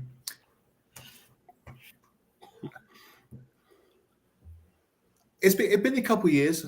I admit, but I just pulled out one of the 7-inch boxes recently, on a late night, and I forgot just how fucking good this record is, and it's. I feel a lot of people probably have heard it at some point, or like have some memory of it. But for those who didn't, it was like self-described as like a combination of Bristol UK 82 and Boston 82. wow. And yeah, 6 songs, and the whole thing is just like a rager, and it's aged extremely well, which you can't say for everything from that time period. And there's a second sandwich which is cool, but like it just doesn't compare, sadly. But the other reason I wanted to bring this one up now is because I recently found out. Well, I didn't recently found out. I knew there's a 12-inch version of this that exists out there. Oh.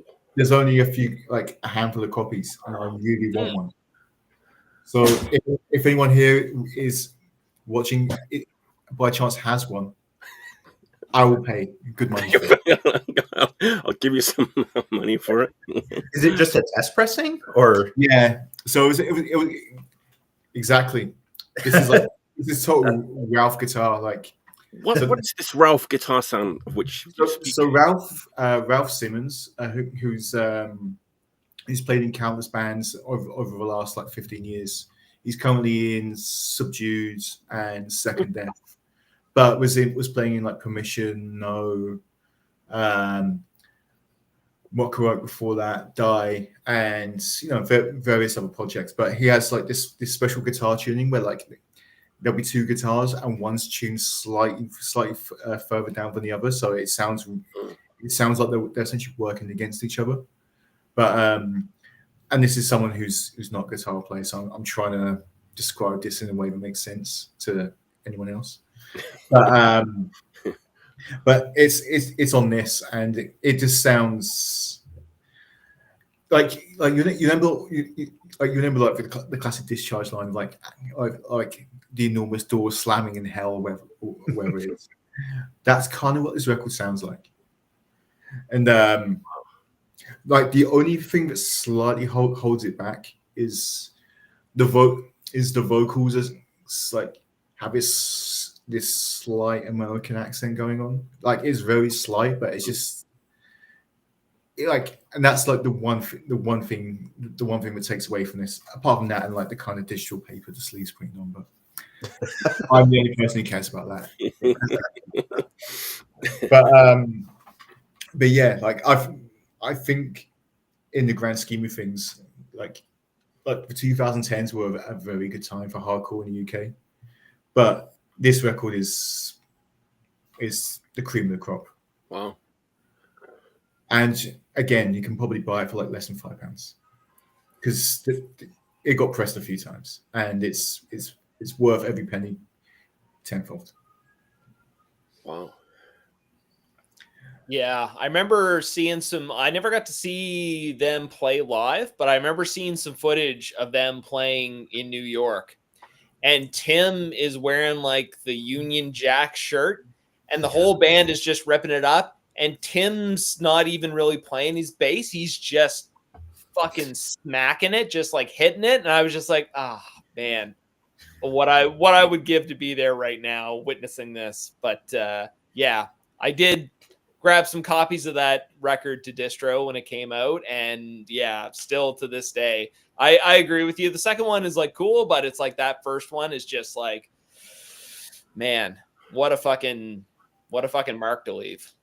Oh, for sure. Like live, it could be like the best or worst band you saw, depending on the night as well. And there's definitely like kind of many stories about like the band kind of being fuck ups, which I'm not gonna like. I'm sure you can ask around, but at the end of the day, it doesn't take away from how raging this record is, and also pre-high vis, which is one thing. One connection I don't think many people would have put two and two together on. But, Which member?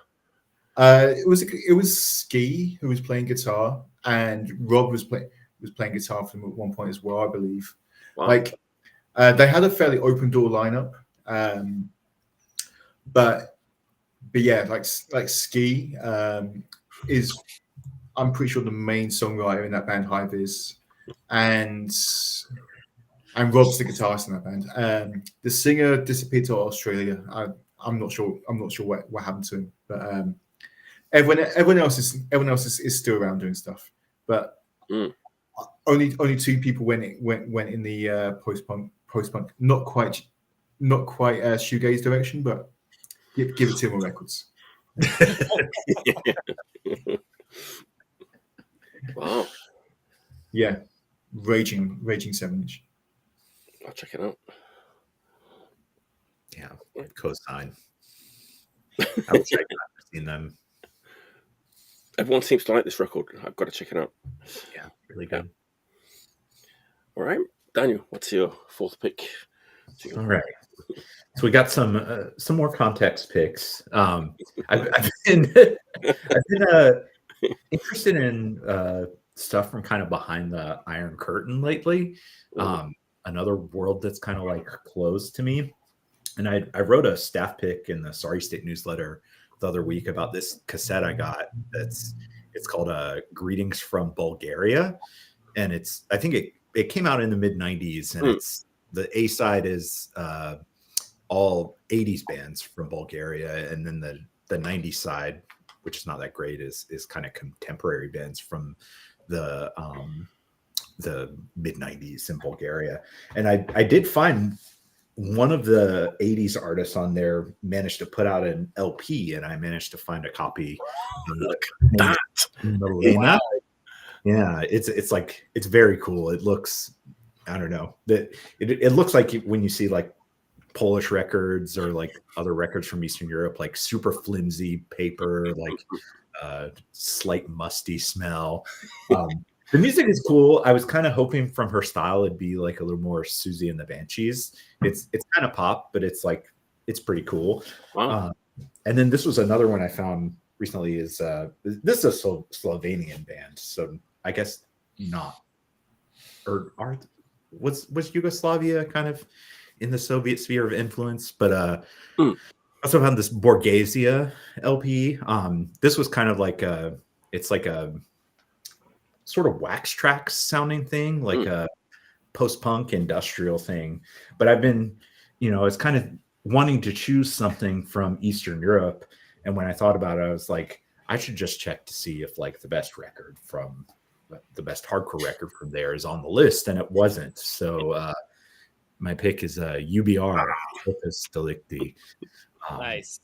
Which, so classic Yugoslavian hardcore on the Attack Punk label. So, of course, it's like on red vinyl, like a lot of the other stuff on Attack Punk, and it comes in this like, crazy custom made sleeve with all this like crazy printing on it. It's like a record that I wanted one for years and years and years, and finally just kind of sprung for it. And I'm very happy I did, because to me it's like one of the kind of European hardcore classics.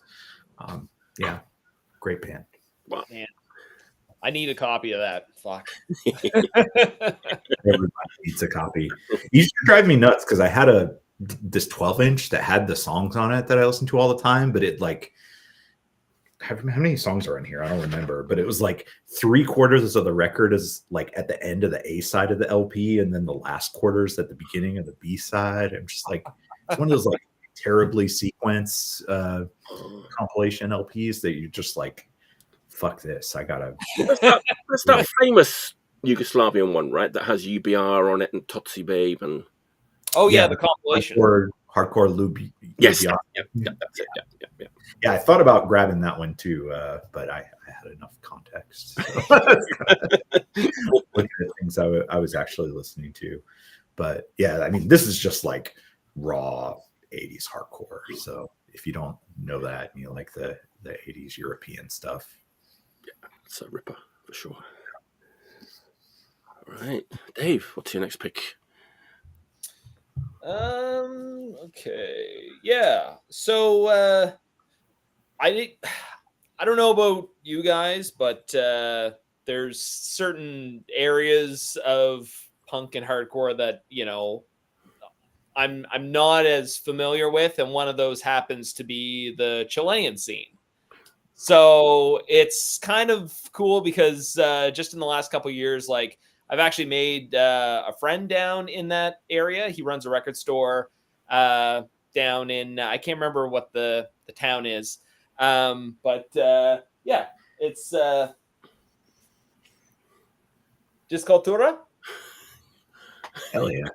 Pretty great logo. When I found out he was making tote bags for this, I was like, I have to get one. So anyways, like, him and I have been kind of like trading records and just sort of following along with what the other person's been doing for a bit now. And when my latest release came out on my label, he asked if he could get a copy and if I wanted to trade. And I just said, yeah, of course. I said, I don't know, just send me something Chilean. And he was like, oh, have you heard of this? And I said I hadn't. So this is Anarchia, and it's the Censurado demo. But anyways, it's put to 7-inch, but this is like a band. They started in like 1987, released the demo tape in 1989. But this is supposedly one of like, he said there's like 4 or 5 like of the earliest Chilean like hardcore punk demos, and this is one of them. So this got put to vinyl in 2000, I think it was 2016, by Rock SVB Discos, and they've done some 7-inches and some tapes for like Ignorantes and like a couple other like Chilean bands, but their releases can sometimes be a little bit difficult to find, but they always go all out. I mean, they usually do like the hand stamp like sleeves and everything, and they'll throw in like little stickers and like inserts and stuff like that. So he had sent me this, and I hadn't even heard it. I didn't bother to like check it out because I was just like, well, I'll just wait till I get the record. So this showed up this week, and I put it on, and I was just like, oh man, this is fantastic. Just like great like South American hardcore. And I think when it comes to like demo tapes, you're, especially from back then, you're not always guaranteed like the best sound quality, or it sounds like just like, you know, they were playing on garbage cans or whatever. But the recording on this sounds like fucking awesome. Basically, like, I don't know, like, I know that like for the Brazilian records, like the Olo Seco 7-inch and the Inocentes 7-inch both got reissues lately, and it's kind of one of those things where it's just like, if you were one of the people that was sort of like freaking out about those, this is 100% up your alley for sure. So yeah, and I think there's still copies of this floating around. Like I said, it's from like less than 10 years ago, and I think they're around if you do enough digging. I think they did like a recent record, but again, don't know it, haven't heard it, don't vote for it. So, but this fantastic. That record has the look of a, you know, you kind of know what it's going to sound like, right? Yeah. And gonna, you know, basically the best Chilean shoegaze you're going to hear. So, yeah. But yeah, definitely up your alley. So check it out. Yeah. So anyways, thank you, my friend, for sending this up. And yeah, looking forward to many more trades. So cool. I want to hear that. Yeah. Yeah, definitely up your alley for sure. Yeah. Cool. All right. Only because you're a massive shoegaze fan. Especially from Chile. Doesn't like the Japanese stuff so much. Yeah, very different. Very different. Yeah. All right. My last pick is a band that I guess I have a little bit of a story with this band. They were a local band here in Osaka, hardcore band. Weren't around for that long. When I first moved here, like my life took a bit of a dark turn, which I won't get into too much. But let's just say I often found myself outside of convenience stores after the last train had left, drinking alone on the street. That happened a bit, but one night, one night I was doing that, and this fellow was walking towards me, and he had like, it wasn't up, but he had like one of the biggest mohawks I'd ever seen in my life, and he was just dressed like, man, like, I guess it's like a green jumpsuit with like spikes on it, and then spikes on his boots, and like, you know, Japanese flags like wrapped around his waist and all this. And I guess he kind of comes up to me, and I realized I was wearing probably a Warhead t-shirt or a Nightmare t-shirt, and he sort of pointed at me, and he's like, "Oh, Japanese hardcore, like me too," like that. And he's like, he went inside, got a drink, came out, he kind of sat down beside me, and we kind of got chatting as best we could in my almost non-existent Japanese and his almost non-existent English. He's like, "I have a band too. I play in like a hardcore band too." And he's like next month, last show. He's like, "Last show next month." He's like, "Please come to this like last show." And I went to that last show, and you can see it's on YouTube actually. That last show, and it was on September 11th, 1999 was that last show, and I went to it. I can't remember much about it, but I think it was good. But F.O.A.D, our friends at F.O.A.D have rescued their only recorded material, and they've just put it out. And it's nice to have this, because this band does mean a little bit to me because of that, you know, that story and other things surrounding it. But yeah, some ripping local hardcore from a band which would lead you to believe, well, it's Crusty High Charge. Break it up. Like, not a crusty band at all. It's like a traditional, like, Japanese style hardcore band. Like I said, they're only around for a few years. This is like the demo tape, the 7-inch, and then the one compilation track that they had. The A side is the demo, which is kind of meat and potatoes actually. Obviously, like Chaos UK, Disorder influenced, but without any kind of blown out noise to kind of make it stand out. It's okay, but the B side is the 7-inch and the comp track. Now we're talking. It's like almost like a different band. It's like that typical like 90s Japanese hardcore. Could have been on HG Fact. Huge production, metallic guitars, you know, fist in the air, gang choruses, all that good stuff. This isn't Judgment, you know, it's not forward, but it's really enjoyable to me, and it's nice to have all this stuff on one record. And I'm also happy that F.O.A.D kept it simple with this one, because I know I have a CDR that guy gave me of like tons of live stuff, and I'm just glad they didn't do an extra like with all the live stuff on it. They kind of kept it simple. Yeah, it's good. I mean, if you like kind of the more obscure like 90s Japanese hardcore, I would totally like recommend this one. Did that just come out, Mike? Just came out. Yeah, it's one of F.O.A.D's like 4 like Japanese hardcore reissues that they did like in February. Like this is one of. I mean, this has probably already gotten lost in the. They're onto something else now this month. So I don't know. This band kind of means a bit to me, so it's nice to have this on vinyl. Awesome. I'll tell you a funny story also about this band. So when the internet was not first invented, but when I first got on the internet, was in like Soulseek chat rooms and stuff, and people like found out that I was living in Osaka. Guess which band they got the most questions about? This band.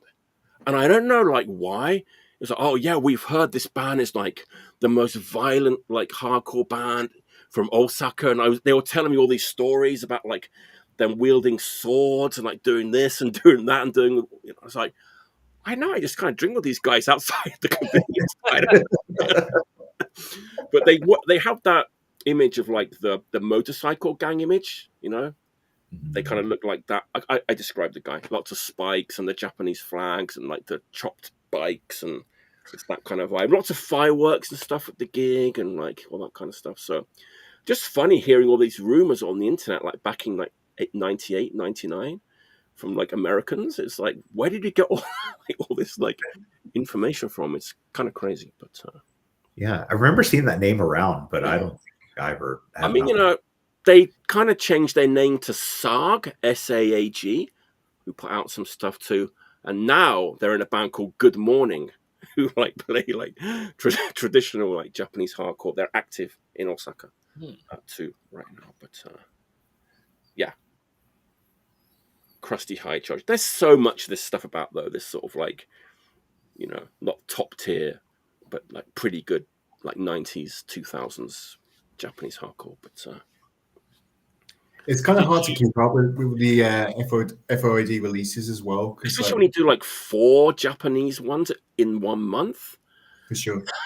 Like, do you know what the other ones were? One is like that band Warsaw, who were like one of those Sapporo bands, more on the noisy side. I've already forgot.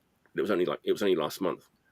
Yeah, because I just ordered a new batch from them, and I don't remember seeing that, because maybe all their stuff in the US comes through Puke and Vomit. I want to say like out of all of those bands, no, they did the no cut stuff, which is maybe I ordered that. Yeah, that's probably the one that's going to sell the most. That's old like Kyushu, like hardcore. So don't release Crusty High Charge in the same month as no cut. They're not going to get a look in. It's not fair. All right, that's my last pick. There you go. Probably my only ripping hardcore pick for the day. All right, Tom, what's your last pick? Okay, for the last one, this is one that I was honestly shocked hadn't been on the list before, but it hadn't been, so I can go for it. It's a band that I kind of mentioned before for a cover, but I've been very much on a kick for the last few months. This isn't necessarily the record I was gonna show. That one has been mentioned. Oh, okay. But that one's more of a demos comp, and this one is where it started. Why a Pink Flag? Oh, that's not on the list. Wow. Yeah, I was very shocked. We've been wasting 111 episodes. We've been wasting 2 hours every month, every week.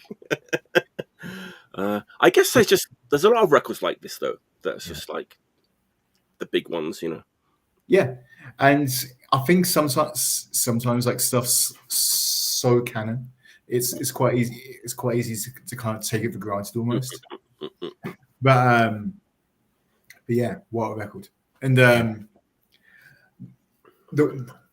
I can kind of cheekily attach this because it's not on this version. But if you were to pursue the free CD special edition, yeah, I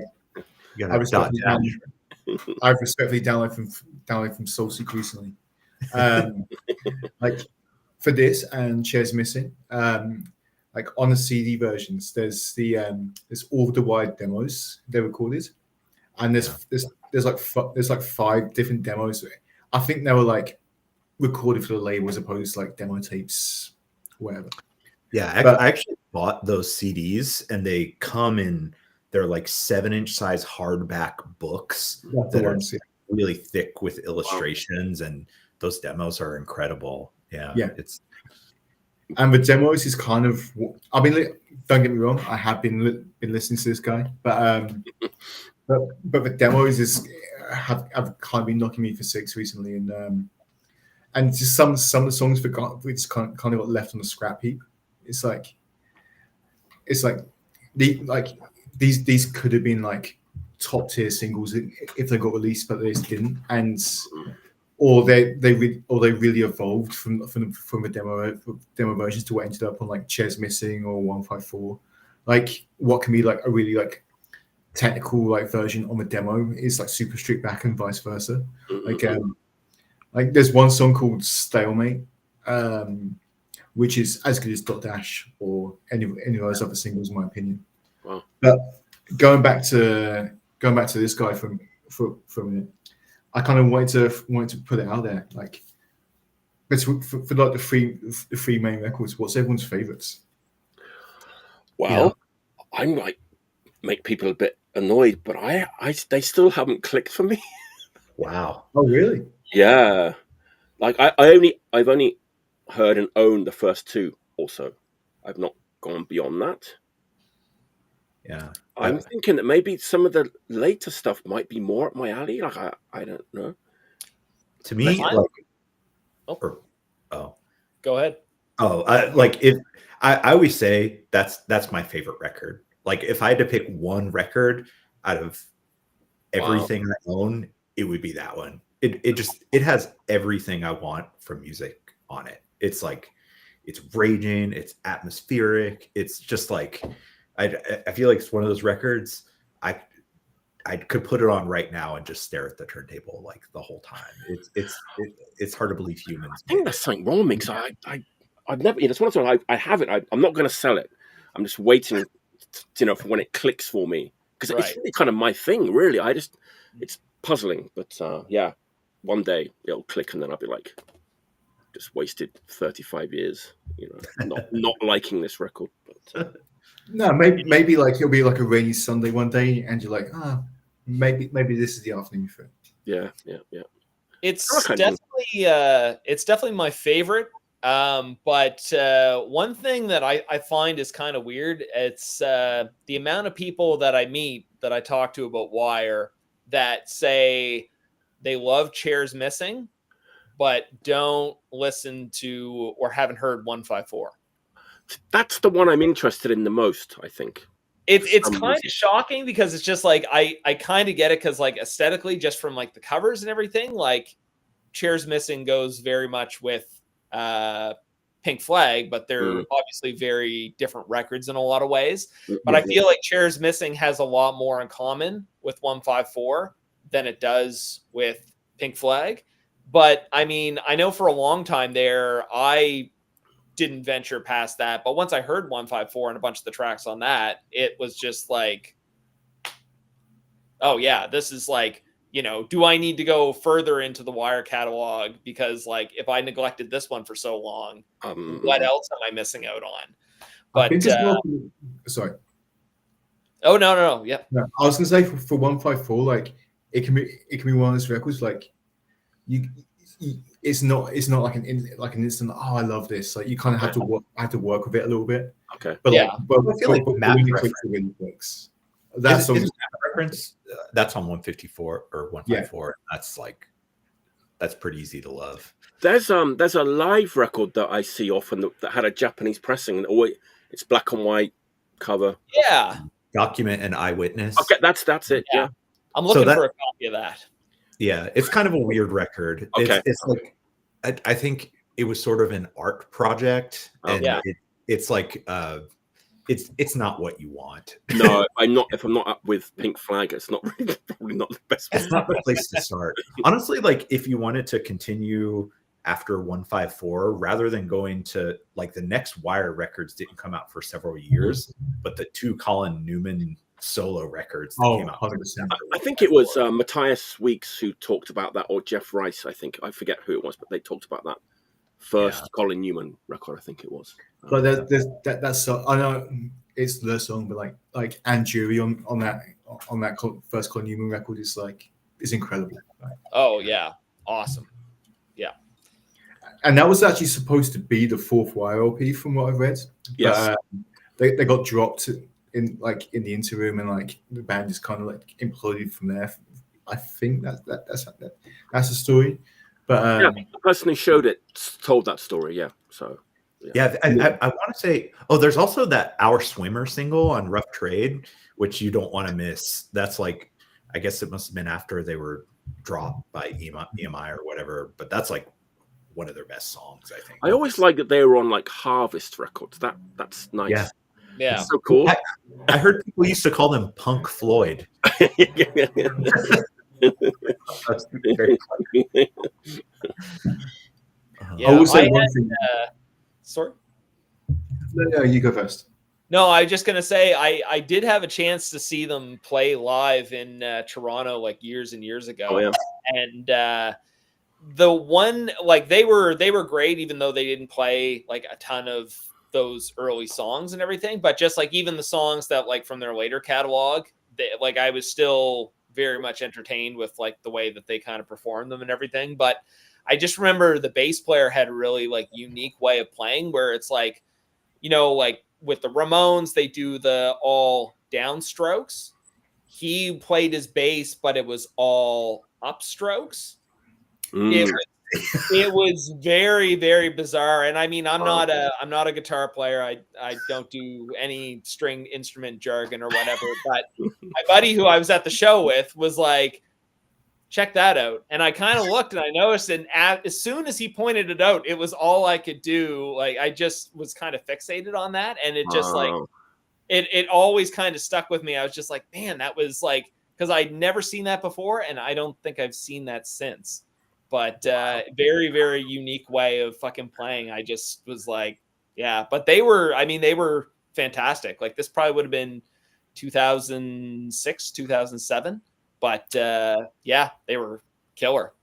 I will say that because of this show, at 58 years old, I've just started to get into the Delta 5 and a certain ratio and the Glaxo baby. So I think I'm ready for Wire now. I think I'm ready. It's worth a go. I think so. I mean, to me, if you like Glaxo babies, that'd be like in Beethoven, but not Discharge or something. It just doesn't. I bet there's people out there who are like. Probably, It's funny that you mentioned seeing Wire live. For a quick aside, in 2011, I was working at Rough Trade in London, and Wire and Gang of Four both released comeback records on the same day. Wow. And I know, and there were 2 installs that week in the shop. On the Monday night, it was Wire playing, and the first thing they say when they come on was "We're Wire. We're not playing anything old. So here's a bunch of new stuff." And even if it wasn't necessarily what you'd want to hear, they came across with such dignity, and they're we're just doing our thing, take it or leave it, but also very charismatically. Yes. 2 days later, Gang of Four played, and it was one of the most cringe-inducing like live performances I've ever seen. Like, they played a 5-song set, and I'll be brief about this because I know it's getting on, but like two songs in, like the singer grabs the mic and goes, "This show, it's a freebie. If you want the real thing, come down to the fucking Enemy Awards in a couple of days." The real when they go into Damaged Goods, which is it Andy Gill, the guitarist? He sings, and you can tell the singer's kind of getting agitated because like no, he's not like the star of the show. So like when it goes to like the Damaged Goods part, he just starts like star jumping and going like that. And like, come on! I was like, this is like the least like what I'd associate with like listening to entertainment for years. This is like so far gone from that. It's not entertainment at all, is it? I mean, it's entertaining, but not in the right Not way. in a different way. But then a couple songs later, they do a 5-song set, and that's it. Like, you can see the singers kind of like looking up above the stage. You kind of like the scaffolding, and you're like, okay, what's going to happen here? And during the break of the song, the singer jumps up, grabs the scaffolding, and tries to pull himself up, but gets stuck. No, this is entertainment. And you can see them, like, and then like realizing people are watching, so pretends to kind of kick in the air and flail as like a roadie comes up behind him, kind of like helps him down, puts his microphone back on. But it was like 25 minutes I was so hard to get through, but I wouldn't have missed for the world. I saw Gang of Four once, and my experience was similar. I thought they sounded really good, but there was this one part where I don't remember what song it was, but the singer, or it must have been a roadie, brought out a microwave and put it on like a little pedestal on the stage, and I'm like, okay. And the singer like looks out into the crowd, and he's like doing all these faces, and then he pulls out a sledgehammer, and he's like, and like starts smashing the microwave, and he's like, I could hear in his mind like, oh, these Americans, they love this microwave. I'll smash your totems of consumerism and blow your mind. Oh man, Amazing. At the end of the day, I think I'm more in the Y camp. yeah. I mean, yeah. Yeah. I wish I'd gone to see the pop group when they came to Japan, though, because I might have a funny story as well, but I didn't. I actually have a pop group story for their comeback in the story rough trade as well, but we'll save that for later. Okay, next time. Yes, cliffhanger. Next time. All right, Daniel, what's your last pick? Cool. So my last one is it's 70s Japanese rock, which probably Mike is into that stuff. I don't know if you guys are. Tom, I certainly am, but I'm going to be embarrassed if I don't know the record that you show. So let's just say, yeah, I dabble. Well, context picks. I think everybody knows the Flower Trombone Band, of course. That's nice. No Obito, mate. No OB. I'm a poser. But that's probably like the best record from that scene. My personal favorite is Speed Glue and Shinky. Yes, nice. Like one of the most like idiosyncratic, insane records I've ever heard in my life. Yes, that's great. Yeah. But who I'm choosing for my pick is this artist named J.A. Caesar. Do you know him, Mike? Yes. So I have a big stack of J.A. Caesar records. Oh, really? Yeah. They're really hard to find. That's why I'm like, yeah. It is. Some of them are reissues. Yeah. So like this is one of his most famous ones, Jashuman, and this was just reissued. So I think really? Okay, cool. Got this in the store. And it's a good sounding one. And then I have some others that I found that I don't know much about because there's like no concession to Westerners. There's like no like English text on them at all. That's another one I have. But to me, his best record, and this one I don't have an original, this is like a 2000s reissue, is this one, which is like, and I wanted to choose as my pick, so I just kind of threw it on this evening just to like refresh my memory. And this is like one of the most like unique and coolest records I've ever heard in my life. So like J. Caesar, he composed music primarily for like plays and films. Yes, that's right. So I think all of these records are actually like soundtracks from plays. And so on different records, you kind of get, there's like dialogue from the plays. So there'll be like passages where it's people speaking in Japanese. Yeah. And apparently the plays are super like countercultural and really like edgy for the time. Like I think Jashuman means heresy, and it's like exploring all of these like taboo ideas in Japanese society. And like, so this record, I guess like at its core, the thing I would maybe compare it to is like Amon Duel's Yeti or something. Like it has a kind of like a progressive rock kind of sound, but very heavy, but like quite a lot heavier than Amon Duel, I would say. There are passages that are kind of like getting into like Sabbath territory of like really heavy fuzz guitar. But there are all these other things happening in the music too. So apparently he like was born in pre-war Japan and was really concerned that like traditional Japanese culture would just sort of like evaporate and go away. So one of the things he was really determined to do was bring like traditional Japanese like instruments and music into the sound. So like, you'll be grooving out to this like heavy rock, and then like and then it takes all of these like traditional Japanese turns in this really crazy like psychedelic way. And then there are also these like giant orchestral crescendos, because like these are performed as part of plays, and they have like often like an orchestra including rock band instruments and a full chorus.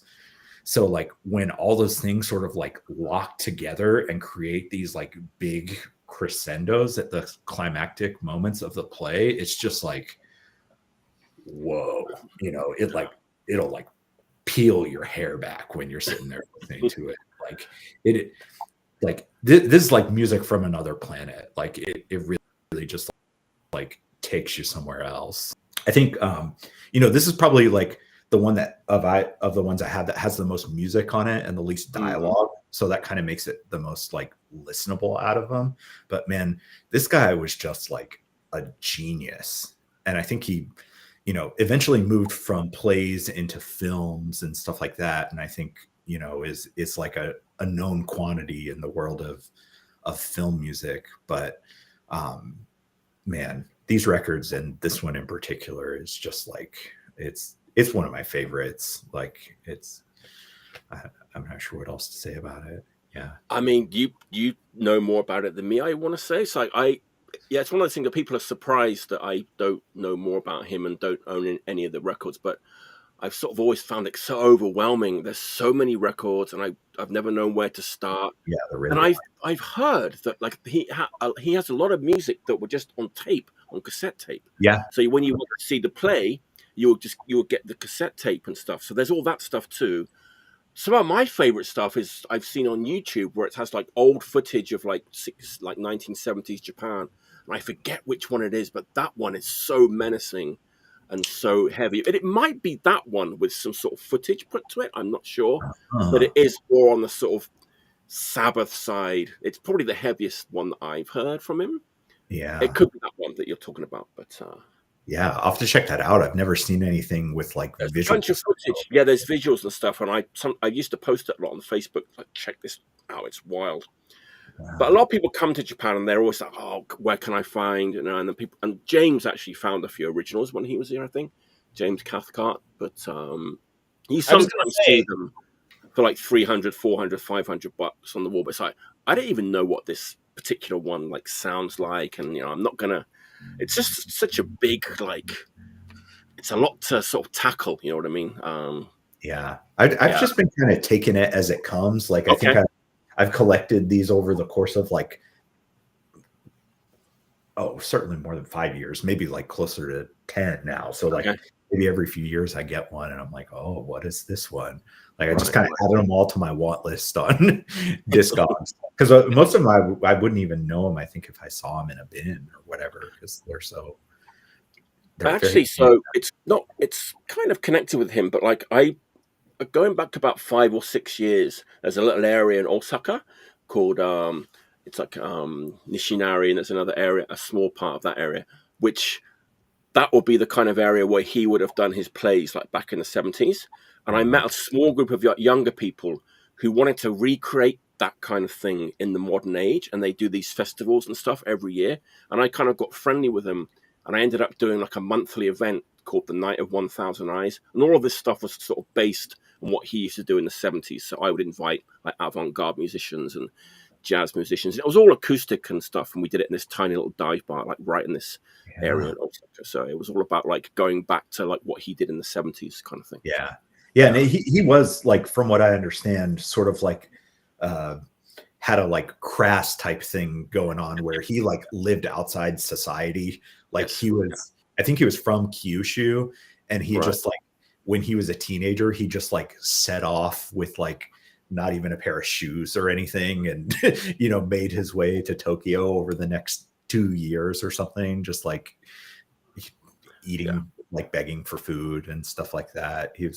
I think he's a real like out there dude. From what I understand. I feel like Les Rallies Denudes overshadow him a little bit, and that kind of like the sort of political folklore of 70s Japan and stuff, because they hijacked a plane. So yeah, but this is really not like that at all, because I feel like they're a very like sort of simple band in a way. They're kind of minimalist. This is so maximalist. Like there's so much going on in the music, and I got to get to grips with this a little bit more. I feel kind of a bit. I need to get down to this seriously. But where to start? Let's start with that one. Hey, that's a good start. This is absolutely the one to start with. Of what I've heard. Yeah. Nice. Beautiful. Yeah. All right, Dave. What's your 1970s Japanese? Well, let's see here. So I got to make my last pick 2 records. All right. That's only because same band, but I couldn't decide which one of their records to show. So mid 2000s, like maybe like 2007, 2008, I guess, I was working at a record store in Toronto called Hits and Misses. And I remember we got a bunch of 7 inches in, and we got a couple 7 inches by this one band. And I was like, what the fuck is this? This looks absurd. I definitely have to listen to it. And little did I know at the time that the music totally measured up to the absurdity of the covers. Finnish band, and that would be Kakahata. Oh yeah, that band rules. Yes. So, like, this one is their first 7 inch. We've got Alf spiking up while the pigs are kind of, raiding a burned out building and stuff. The next one, their second one, we got King Kong, all charged up, smashing, what appears to be the World Trade Center buildings, but maybe that's just a general skyscraper. Anyways, like it's just like really well delivered. Like there's melody in there, but it is 100% like 77, like straight ahead punk. There's like, I think, there's 7 songs on each 7 inch. So it's just like nothing, like they're not wasting any time with any, theatrics or anything. But just like really like excellent, well executed Finnish punk. I was going through my boxes of 7 inches like last month, and I saw these. I hadn't put them on in a dog's age, and I was just like, I'll put them on. listened to them, and I was like, oh man, I forgot just how good these records are. They did have, I think, like maybe a split and an LP and maybe another 7-inch that came after these. But I remember listening to a couple tracks on those, and it just didn't have the same appeal as these ones did. And I think these, I think they're still fairly easy to find. The second one came out on Combat Rock, and the first one came out on Deaf Forever. But just excellent, like really good Finnish punk rock. Yeah, so it's amazing. I was super late coming to that band. Actually, I showed the LP that has those 2 7-inches on. Oh, did you? Yeah. Okay. Yeah, I think so. I didn't realize that they put out an LP with the 2 Yeah, 7-inches. I think it's just those 2 7-inches on an LP. I think. Is that the one with the guys with like the Monster Monk skiing on it? Or? Yes. Yeah. Okay. Yeah. I think I was like, that was sort of the T. Kerry effect. It's like, are there any other bands that were doing like the T. Kerry stuff before? It's like, yes, Kakahata, like 77. Yeah, and it's funny too, because I mean, it's just like not everybody really like got those records or like had access to them when they came out. But it's funny when you bring them up around people that, remember them from when they did come out, and they're always like, oh yeah, Kakahata 77. And it's just like, yeah, totally. It's just like, yeah, they get it. They understand. It's just like great records. And I mean, still sound as fresh and fantastic as they did when they came out. Yeah, so great stuff. People from that band ended up in was it Paki or that's it. Parky, yes. The main guy in that band went on to be in Parky. Oh, okay. Yeah. I don't know them. Which is kind of similar territory, I want to say, like very melodic. Yeah, super catchy. It's catchy. Okay, cool. Yeah. Nice. Yeah. All That's right. all I got. And there we have it. What a great show. Good variety in the picks. A good time. Let me announce next week's show. We're going to have a theme next week. We kind of decided we're going to do a theme. We're going to do a 60s round, a 70s round, an 80s round, a 90s round, and a 2000 to present day. Oh, nice. Just see what happens. Give it a go. Awesome. With Scott Langley, Jordan Atkins, and Bill Malloy. It was great to be back in the saddle. Doesn't feel right to have a Saturday morning without doing this show. We're going to probably carry on talking a little bit after we cut the cameras off. Oh yeah, I got to run to the bathroom like fucking crazy. Yes, so let's finish up. Important things to attend to. Thanks for tuning in. Until next time, see you next week. Stay healthy and stay